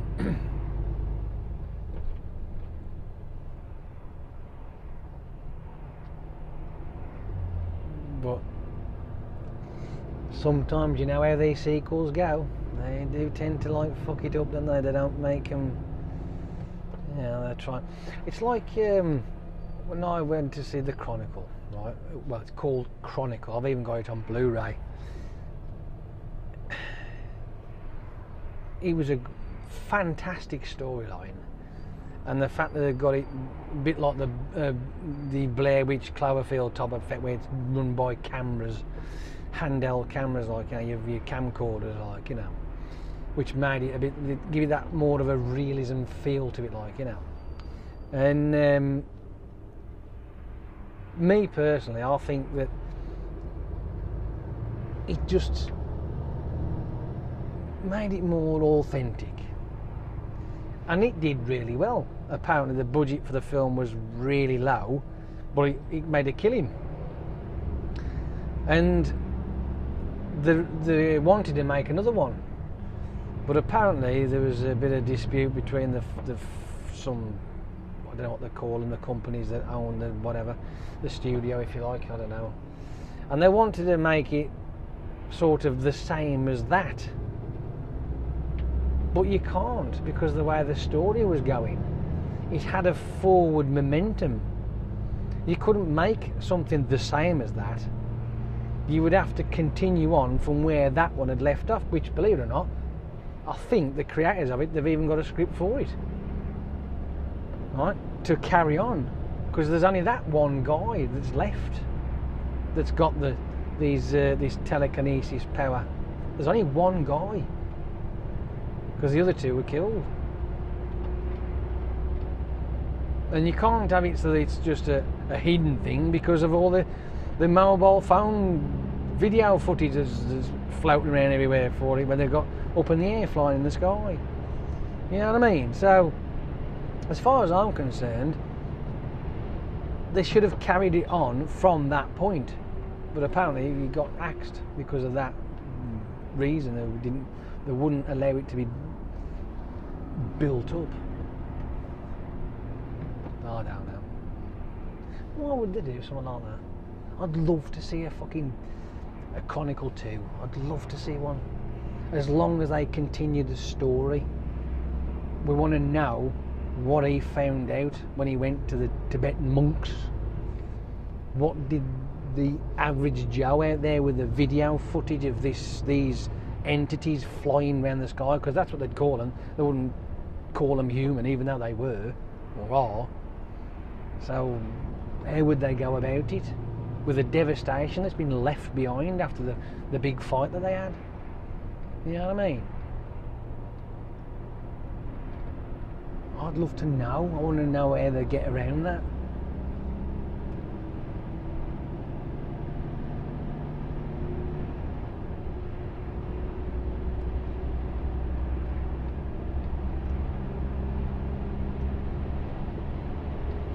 Yeah, well, never mind.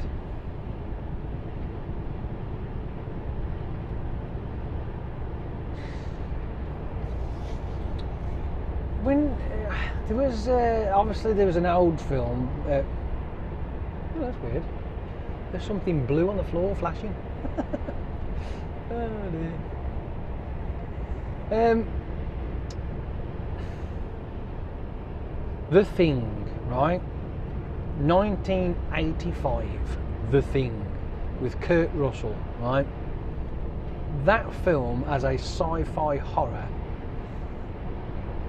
for me, an absolute. And I'm not a fan of horror films as per se, like the likes of what you get these days, the Saw fucking episode, or was it part 20 fucking million, or Friday the 13th fucking episode, fucking this, that. Nah, fuck that. I can't be arsed then. They're a waste of time. They don't do anything for me at all. But I don't mind the sci-fi horrors. I like those types. I don't know why, I just do. I prefer them. Obviously you got your aliens, and what else is there? Was it called Event Horizon? The director's cut of that is fucking awesome. It really is. Absolutely. It's a little bit more, you know what I mean? Prometheus, the aliens, all the alien ones, they're all good, them. I don't mind them, you know, because they're not sort of really horror, are they, per se, you know what I mean? They're just scary. I don't fucking know, but it just, to me, it don't come across as being just a bloodlust film. It's got something with it, like, you know, Aliens has always had a bit of a, yeah, I like that one. Cool. But when The Thing was out, when I was younger, I never got to see it originally when it was first came out, because obviously I was 85, I think I was only 14 anyway. And it was raved about back then, about how good it was. It was a fucking awesome film. When I finally got to see it, which was like probably another 10 years after that anyway, I agreed 100%. It definitely is an absolute fantastic film, and it's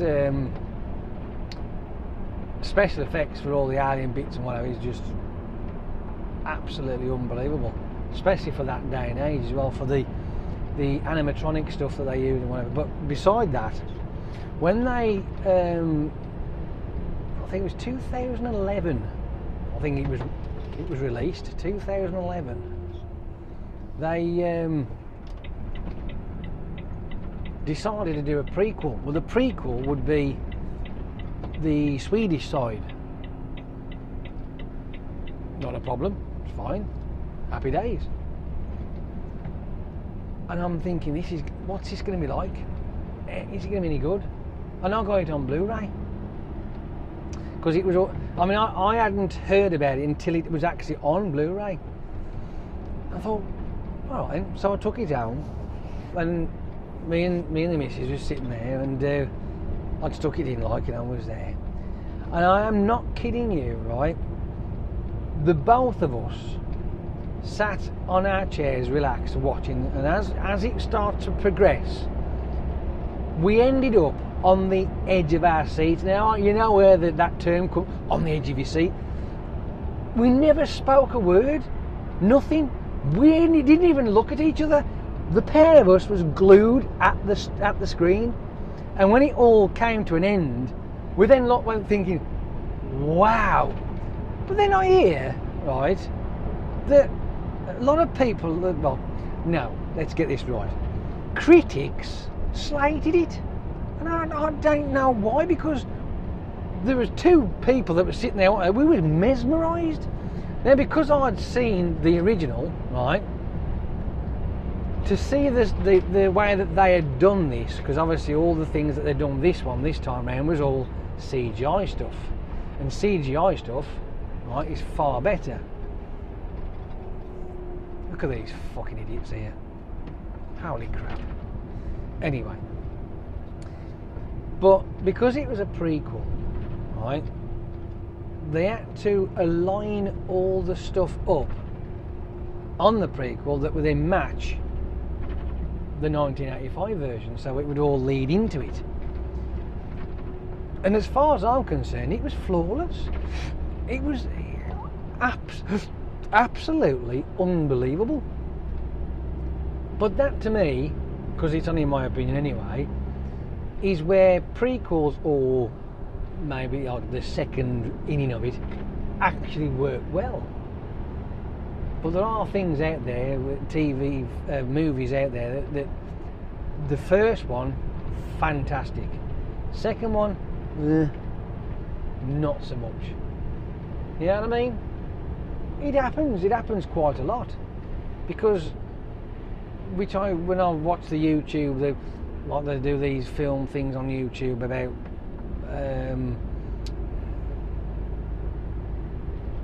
I think it's something to do with the box office money that they make. And when the first film does really well, then they do tend to bring out a second one, right, of that same nature. Unless, like the Marvel stuff or the Harry Potter stuff, where it's a bunch of books and what have you, so they've got plenty of material to make as many films as they want anyway. But they bring out another one, which is not necessarily going to be as good as the first one. I mean, I don't know. It's rare that you end up with a decent second movie. It's very rare. But in that case, for me, The Thing, perfect. I think somebody's catalytic converter's fucked. Hang on.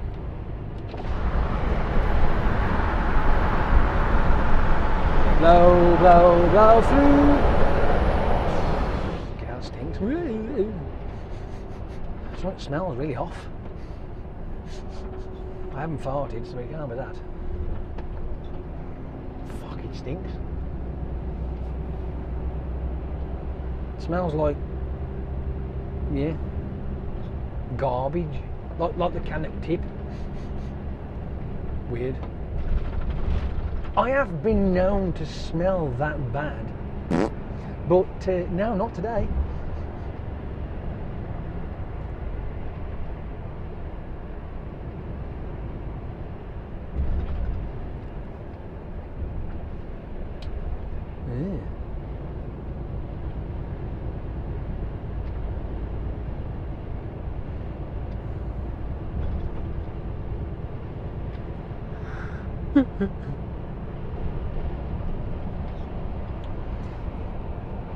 When it comes to what do you call it, part 2 of a film,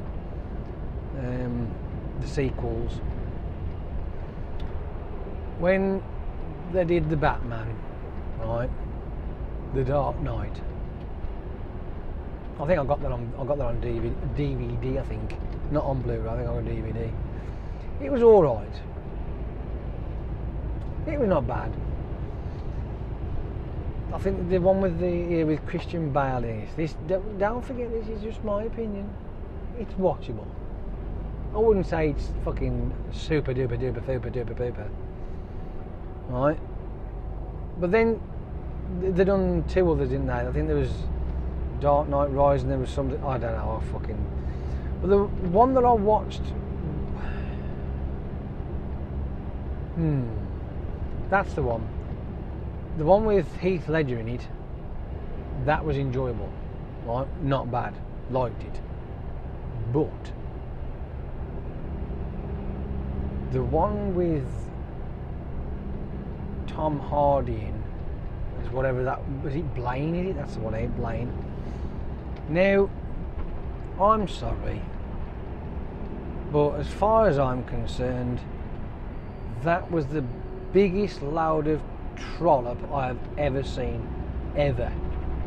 It was rubbish, absolute fucking rubbish. Nothing made any sense, nothing at all. Absolute crap. And me and my brother have had many a discussion about how crap that is, because he likes it and he thinks it's awesome. And I'm like, how can you think it's fucking awesome? What, because your buddy Tom Hardy's in it? What's that got to do with it? It's a rubbish film. One of the most piss poor fucking films ever. I mean, some of the crap that they tried to make work, just no, not at all. I mean, there was a part where he's on his bike, right? He's got these guns on the front wheel, but the wheels roll over sideways over the guns. Well, the guns get smashed to smithereens, so that don't fucking work. That's just a load of tosh. Straight away. And you can't fix a broken back by wrapping a piece of rope round your fucking arms and pulling on it. That don't work either. A slip disc, maybe. Oh, I could live with that. Slip disc. But apparently he broke his back, there, or something like that. I don't fucking know. It's just rubbish. Absolutely fucking rubbish. Sorry, it was just cack. Nothing made sense, and I don't like it. And wait for the backlash. But oh, whatever. But I had to see what the fucking rave was all about. Happy Netflix. Anywho, but you always find that some of the films that are out there, that when they have sequels, they're not always as good as this. I mean, when I bought the we're going back some now, the Lethal Weapon collection, I bought all 4 of them, and they are all enjoyable. Yeah, I'm just going to leave it at that. The original Lethal Weapon with the extended beginning, because for some unknown reason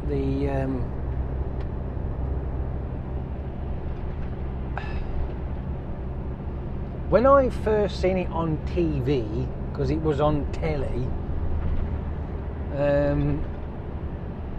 they'd skipped the beginning of it, when Riggs goes in that school and walks across the school playground, and there's a shooter up there and he goes and sorts them out, like, you know what I mean? They skipped that bit off, and I'd never seen it. But when I finally got to see the original version of it on DVD, and I start the Lethal Weapon, the very first one, and then that comes, I'm thinking, am I watching the same film here? What's going on? And it turned out that they'd cut that bit out. But anyway, 1, 2, 3, and 4, they're all good films. 4's a little bit of a, well, you know, it wouldn't have mattered if that didn't exist, let's put it that way, right? But it was all right, I suppose, not too bad. Yeah, it was all right. But then you got the likes of the Die Hard. I mean, I bought them, the Die Hard lot. I've got all them on DVD.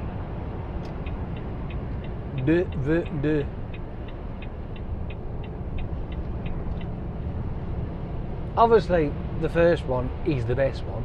That's a given, because it's got a lot of humour in there. The second one, it's not bad. It's all right, I suppose. Yeah. Third one, I don't know. Again, it was just watch it. It's one hour, 1 week, you can just sit back, watch it, and then yeah, it's alright, it'll do. Fourth one, that was a bit more interesting. It had a bit of flavour to it. It ended up getting a little bit far-fetched, but then you've got to take that as a pinch of salt anyway, because that's what they're like. But yet again, it was not bad.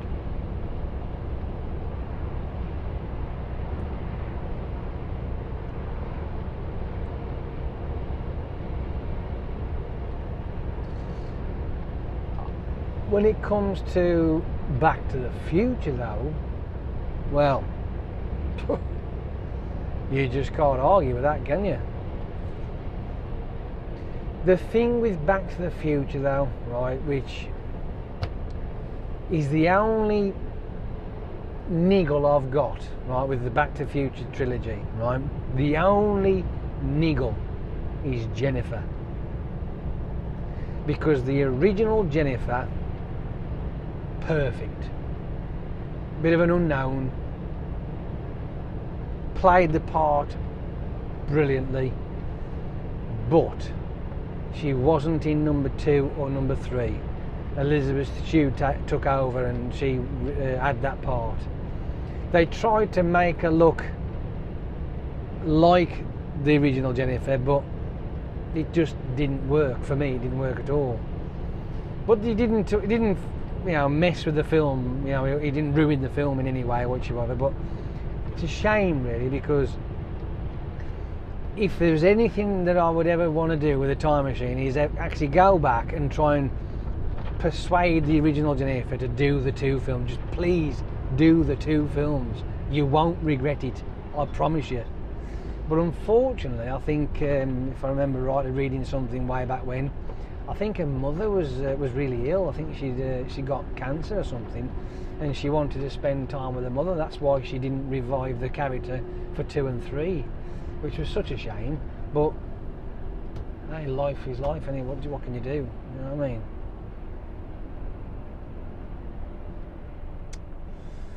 Circumstances are there to just, try us all, I suppose.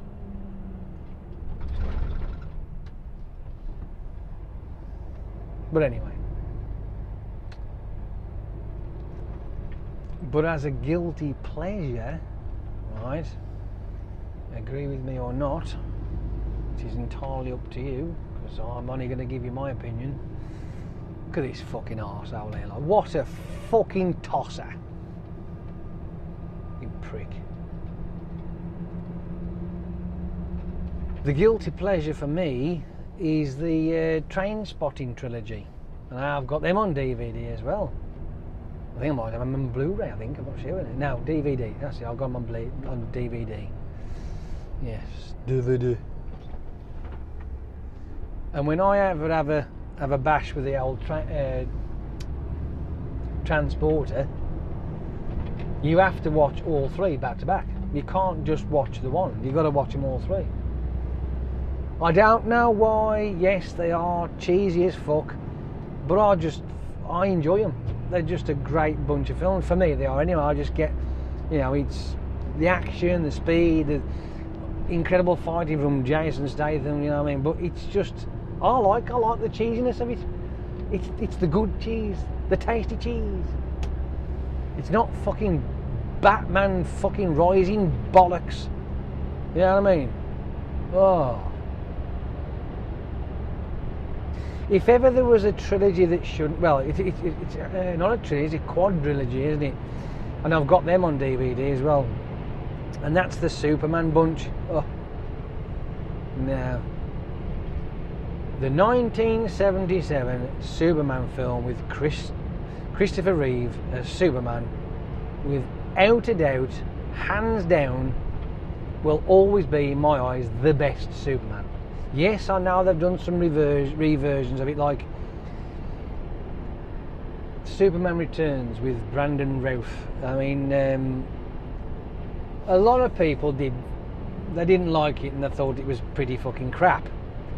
It was alright, it wasn't bad.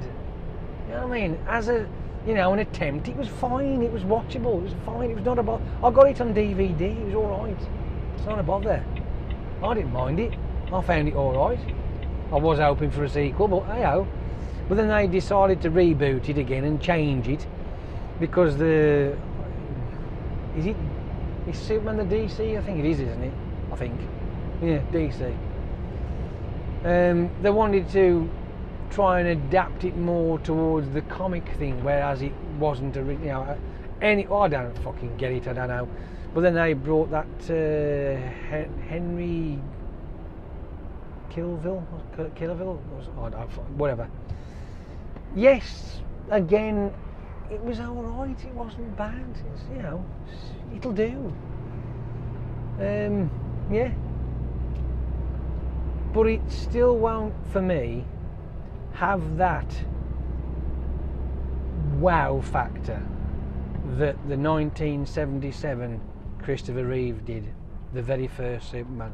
Because I'm sure, as a kid, my dad took me out. I'd only be 6 at the time, by the way. So, but I vaguely remember going to the pictures and seeing it. I'm sure we did. I'm sure we was carted off to the pictures to go and see it. but by the by. But for the reveal that, hello, I'm Superman, I'm here on this planet, you just cannot, without a shadow of a doubt, say that that was not the fucking mutt's nuts finds somewhere to change a revolving door, like a fucking whirlwind comes out of it in his cape. Excuse me. Up he goes, like, say Jim, woo, you know what I mean, all that sort of shit. Off he goes, catches the girl in his fucking arms. She's like, fucking hell. It's okay, miss, I've got you. You got me, who's got you? You know what I mean? And then off he carries on, and then catches the chopper in his other hand and up onto the top of the building and drops it on the... I'm like, it's just, once that's done, it's like, well, there's fuck all else you can do now to fucking top that shit. Sorry, but you're fucking done. You know what I mean? You can't beat that. And I don't think there's ever been anything else that's ever been that kind of a wow factor. I mean, the Brendan Routh one, right, when the was it Superman Returns, the wow factor for that one was the plane, right? That the actual the introduction, like, I'm back, blah blah blah, was the airplane and the way he catches it and what have you. And I went to the pictures of going to see it, and the bit that annoyed me though the most was the fact that when I went to see the theatrical version at the cinema, when he stops the plane in that was it a football pitch, American football pitch? I think it might have been. Either that or anyway, either a baseball. It was a stadium of some sort, right? We'll just leave it at that. But as it's on its nose, in his hands, and he's down, and the nose count on the plane is crunching up. On the theatrical version, he's literally right inside the fucking thing. On the video version, he gets slightly bent, and I don't get that. I don't know why they changed that. That didn't make any sense, because the original part was better, but it was like almost sort of like down to his waist, sort of thing. And yet the video, the DVD version, he was like, just went crunch, crunch, crunch towards his head. Realistically, we know full well that wouldn't happen anyway. Right? He'd just go straight through the fucking thing, and it would hit the deck. But aye. But that was the reveal.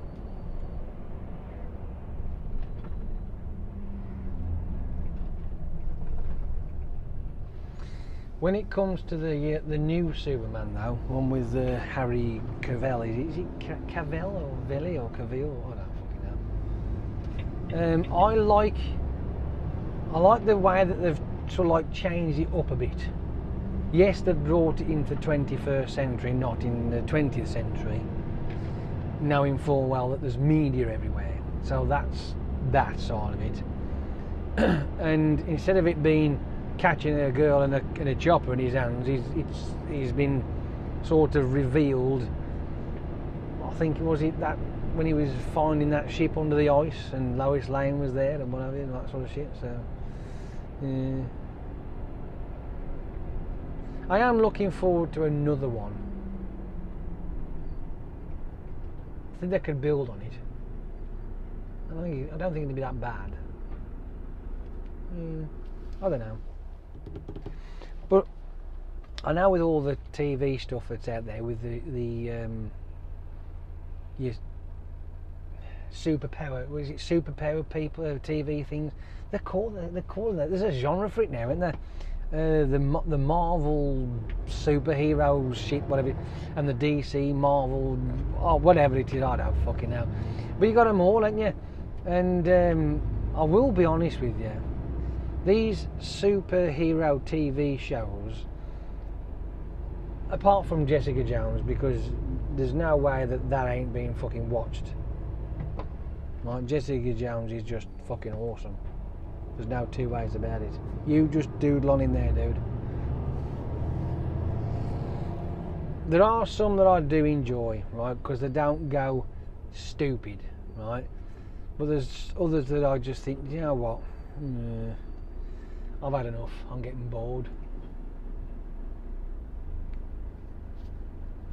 I think it's because either it's because I'm just getting old and I'm getting to the point where, you know what, this shit don't make any sense no more. I don't know, I don't get it. But I am looking forward to Jessica Jones though. Oh yes I am. Oh yes I am. I can't wait for that to start.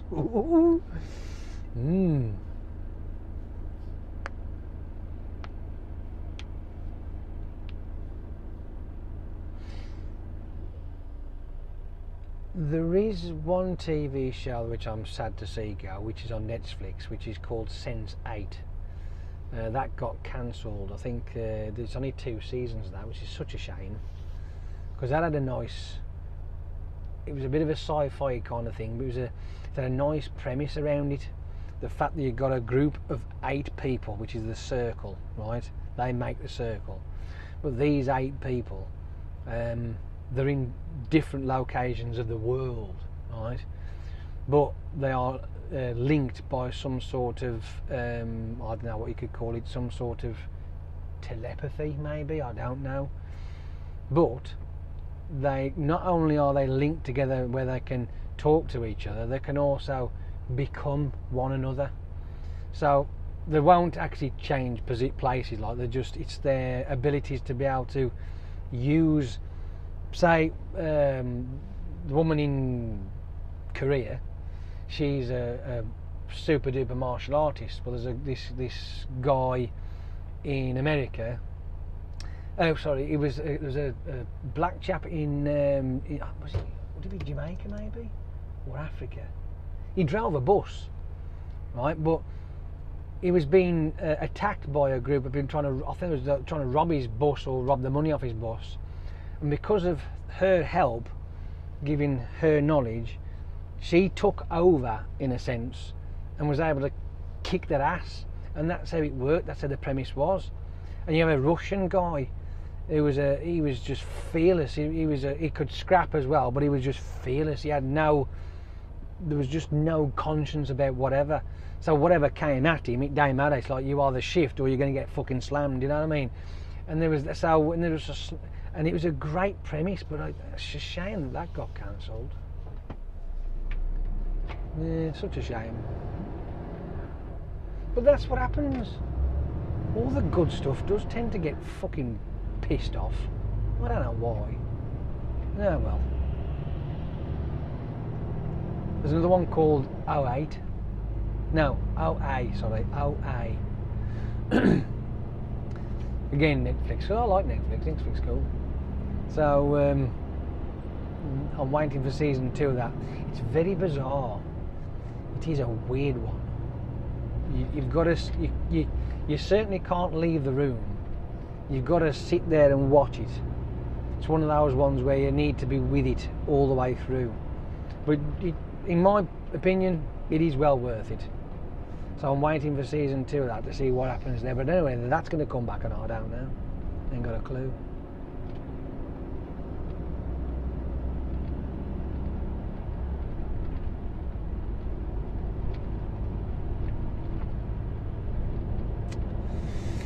Ugh. 6:25. I might be able to get back in the yard just before 7 o'clock. Whoop-de-fucking-do.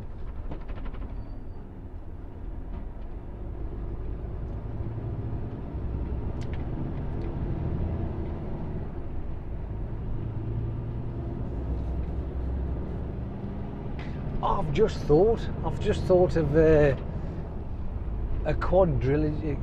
Now that ain't right, is it? Quadrilogy? Yeah, that's right. I just didn't feel right in my head. That was really good and I really enjoyed. And that was the Hunger Games. The new adaptation, the English versions, not the Japanese ones. Or was it Chinese? Oh, I don't know. The one with Jennifer Lawrence in it. I went to see them in pictures, and I thoroughly enjoyed everyone, and I got them on Blu-ray. Yep. Now, because it was able to go from start to finish in the 4 films, and it all wrapped up nicely, brilliant. I really enjoyed it. But there is one series of films which is the Divergent. Now, I was obviously, when it first come out, the Divergent one, I was fucking really excited to go and see it. Yeah, brilliant, fucking awesome. Went, seen it, enjoyed it, fantastic. Next one comes out, oh yeah, because it was Divergent, then it was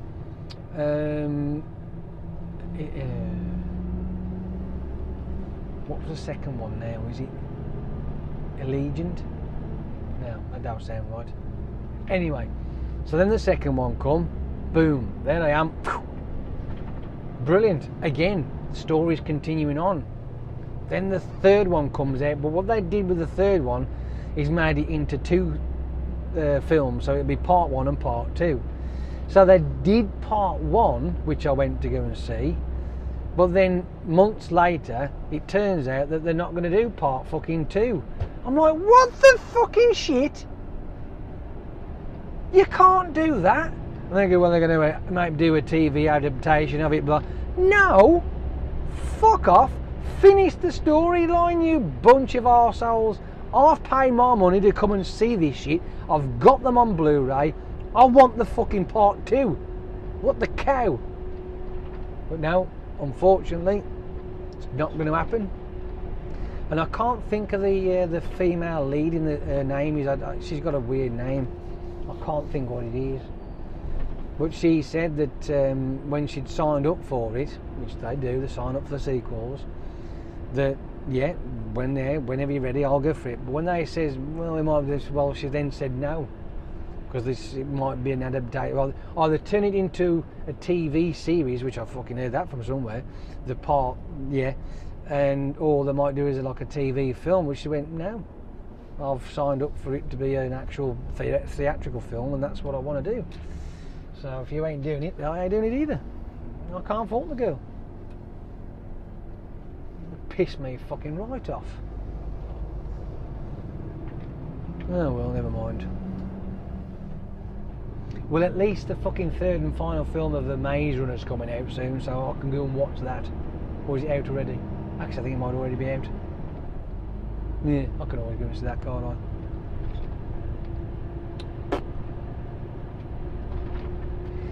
You can't do a part 1 and not bother with part 2. I mean, fuck me, that's just the dumbest shit thing that I've ever fucking heard, that is.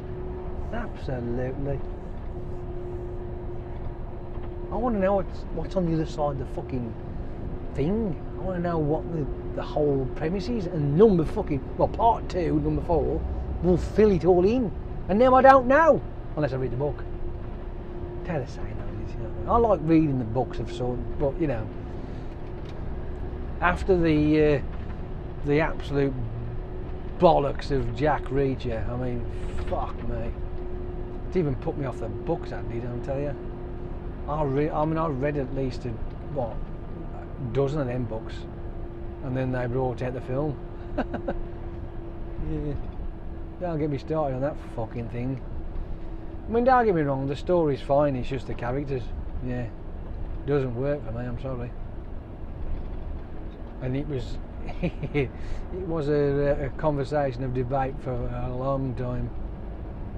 How the fucking hell can you have Tom Cruise as Jack Reacher? That just doesn't fucking work. I mean, as old as Liam Neeson is, I think he'd do better.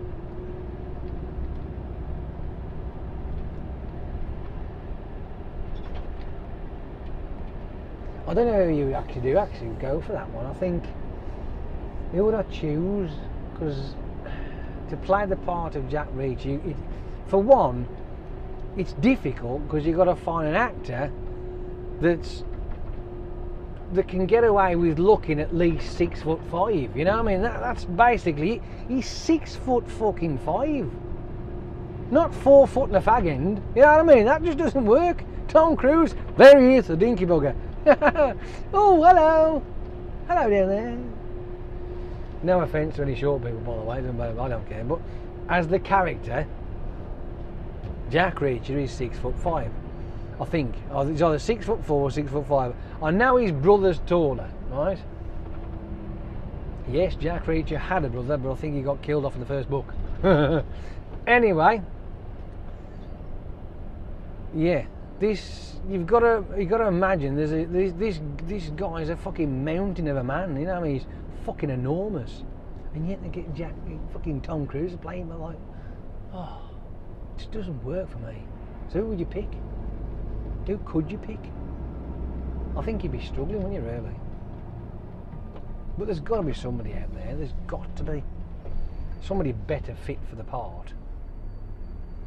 Oh, I don't fucking know. I mean, realistically, when I look at that, I do wish I never bothered reading the books, because if I didn't read the books, I would have probably enjoyed the film more. Because I read the books, and I'm like, huh? What the fuck? Hence the reason why I'm not really too bothered about reading books, when if you read the books first and then they bring a film out and then you think to yourself, well, that don't look right, that don't fit. I do know there's certain adaptations that has to be taken into account, obviously, because you can't put everything down on film, because the books are fucking more detailed, aren't they? You know what I mean? But I don't know what do you do? Do you do the J.K. Rowling type of thing, where you have the Harry Potter films? I mean, when the very first film came out of Harry Potter, a lot of people were saying, well, you know, it's not. There's a lot more to it than that, blah blah. So you know, all the Hobbits and stuff like that. The films are great, but there's a shitload more to that in the books, because the books are this fucking thick. There is a point where you just can't do everything on film that's in the book, because the book is letters forming words on a piece of paper, whereas a film, it's a little bit more complicated than that.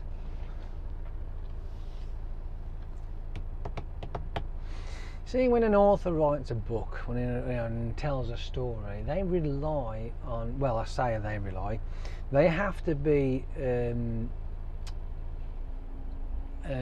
what's the word I'm looking for? Yeah. They've got to be able to put across their vision into your head via the words on the page. And there's a fucking word I was thinking of, I can't get it out of my head. Anywho.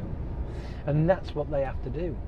But they can build this, if they are a good writer, and create this other world in your head as you're reading. And I'll tell you another one that I like reading as well, which is Corinne Slaughter. She can do that. I like the way that she puts her books together. I mean,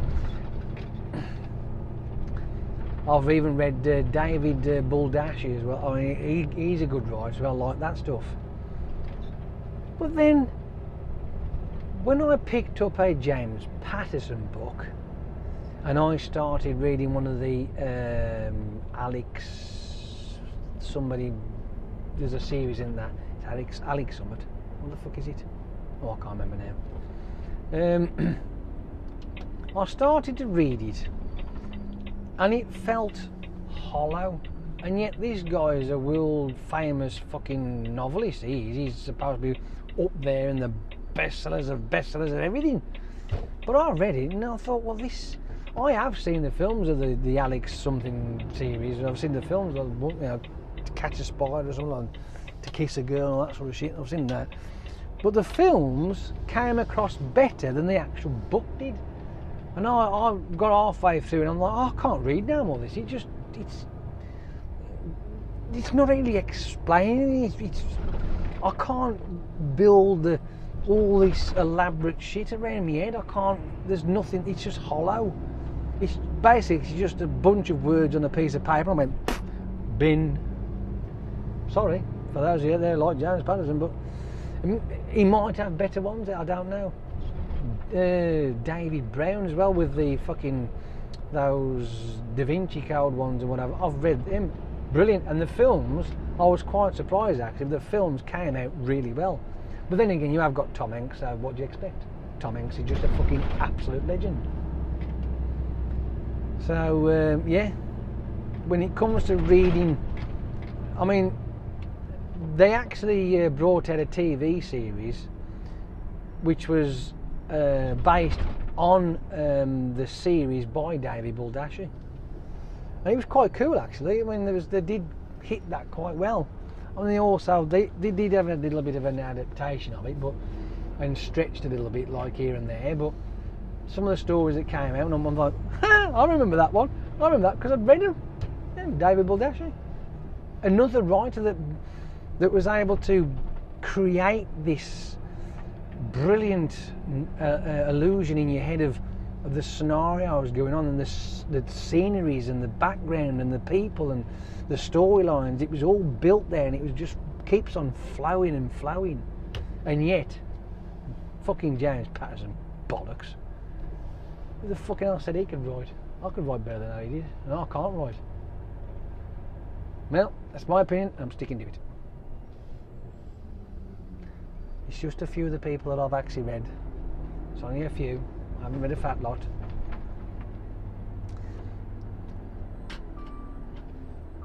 Guess what, boys and girls? We're here. Oh, fucking hell. Hang on. It's loaded! It's alright, because we normally pull the trousers down and like talk like, it's loaded! Stay empty! Fuck that. Do you think I could do that? I'm more my nuts off trying to get these bloody sheets off, and I was dying. So no. I'm going to find a hole for it somewhere.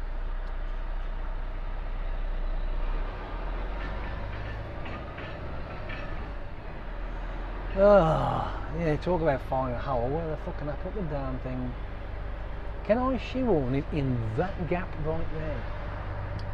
That looks nice. Does this one look nice? Because this one will be easier. That one does look very nice. Let's stuff it in there then.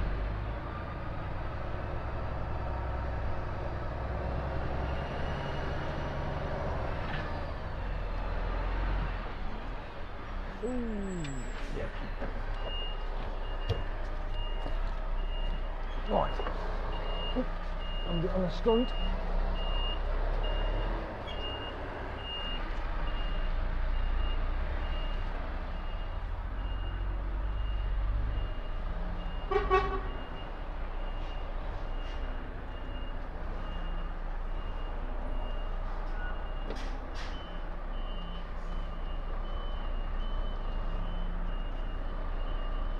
Come on, get over, you bastard.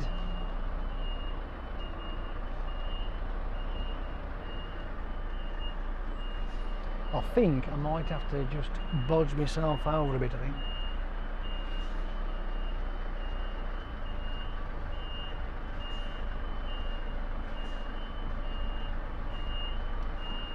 Boink. I don't think I've left myself enough room to do the thingamajig. Oh well, that'll do. I'm gonna go. Oh. Hi. I'm gonna go now. I'm done. That's it. I've had enough. And I hope you've enjoyed me waffling about complete bollocks. But hey ho, that's what you're here for. I don't talk about anything else, do I? So yeah, enjoy. Toodle pip and all that. Go on then. Off you pop. Boppity poppins. I'm off. I'm a going home. I'm off. I'm a going home.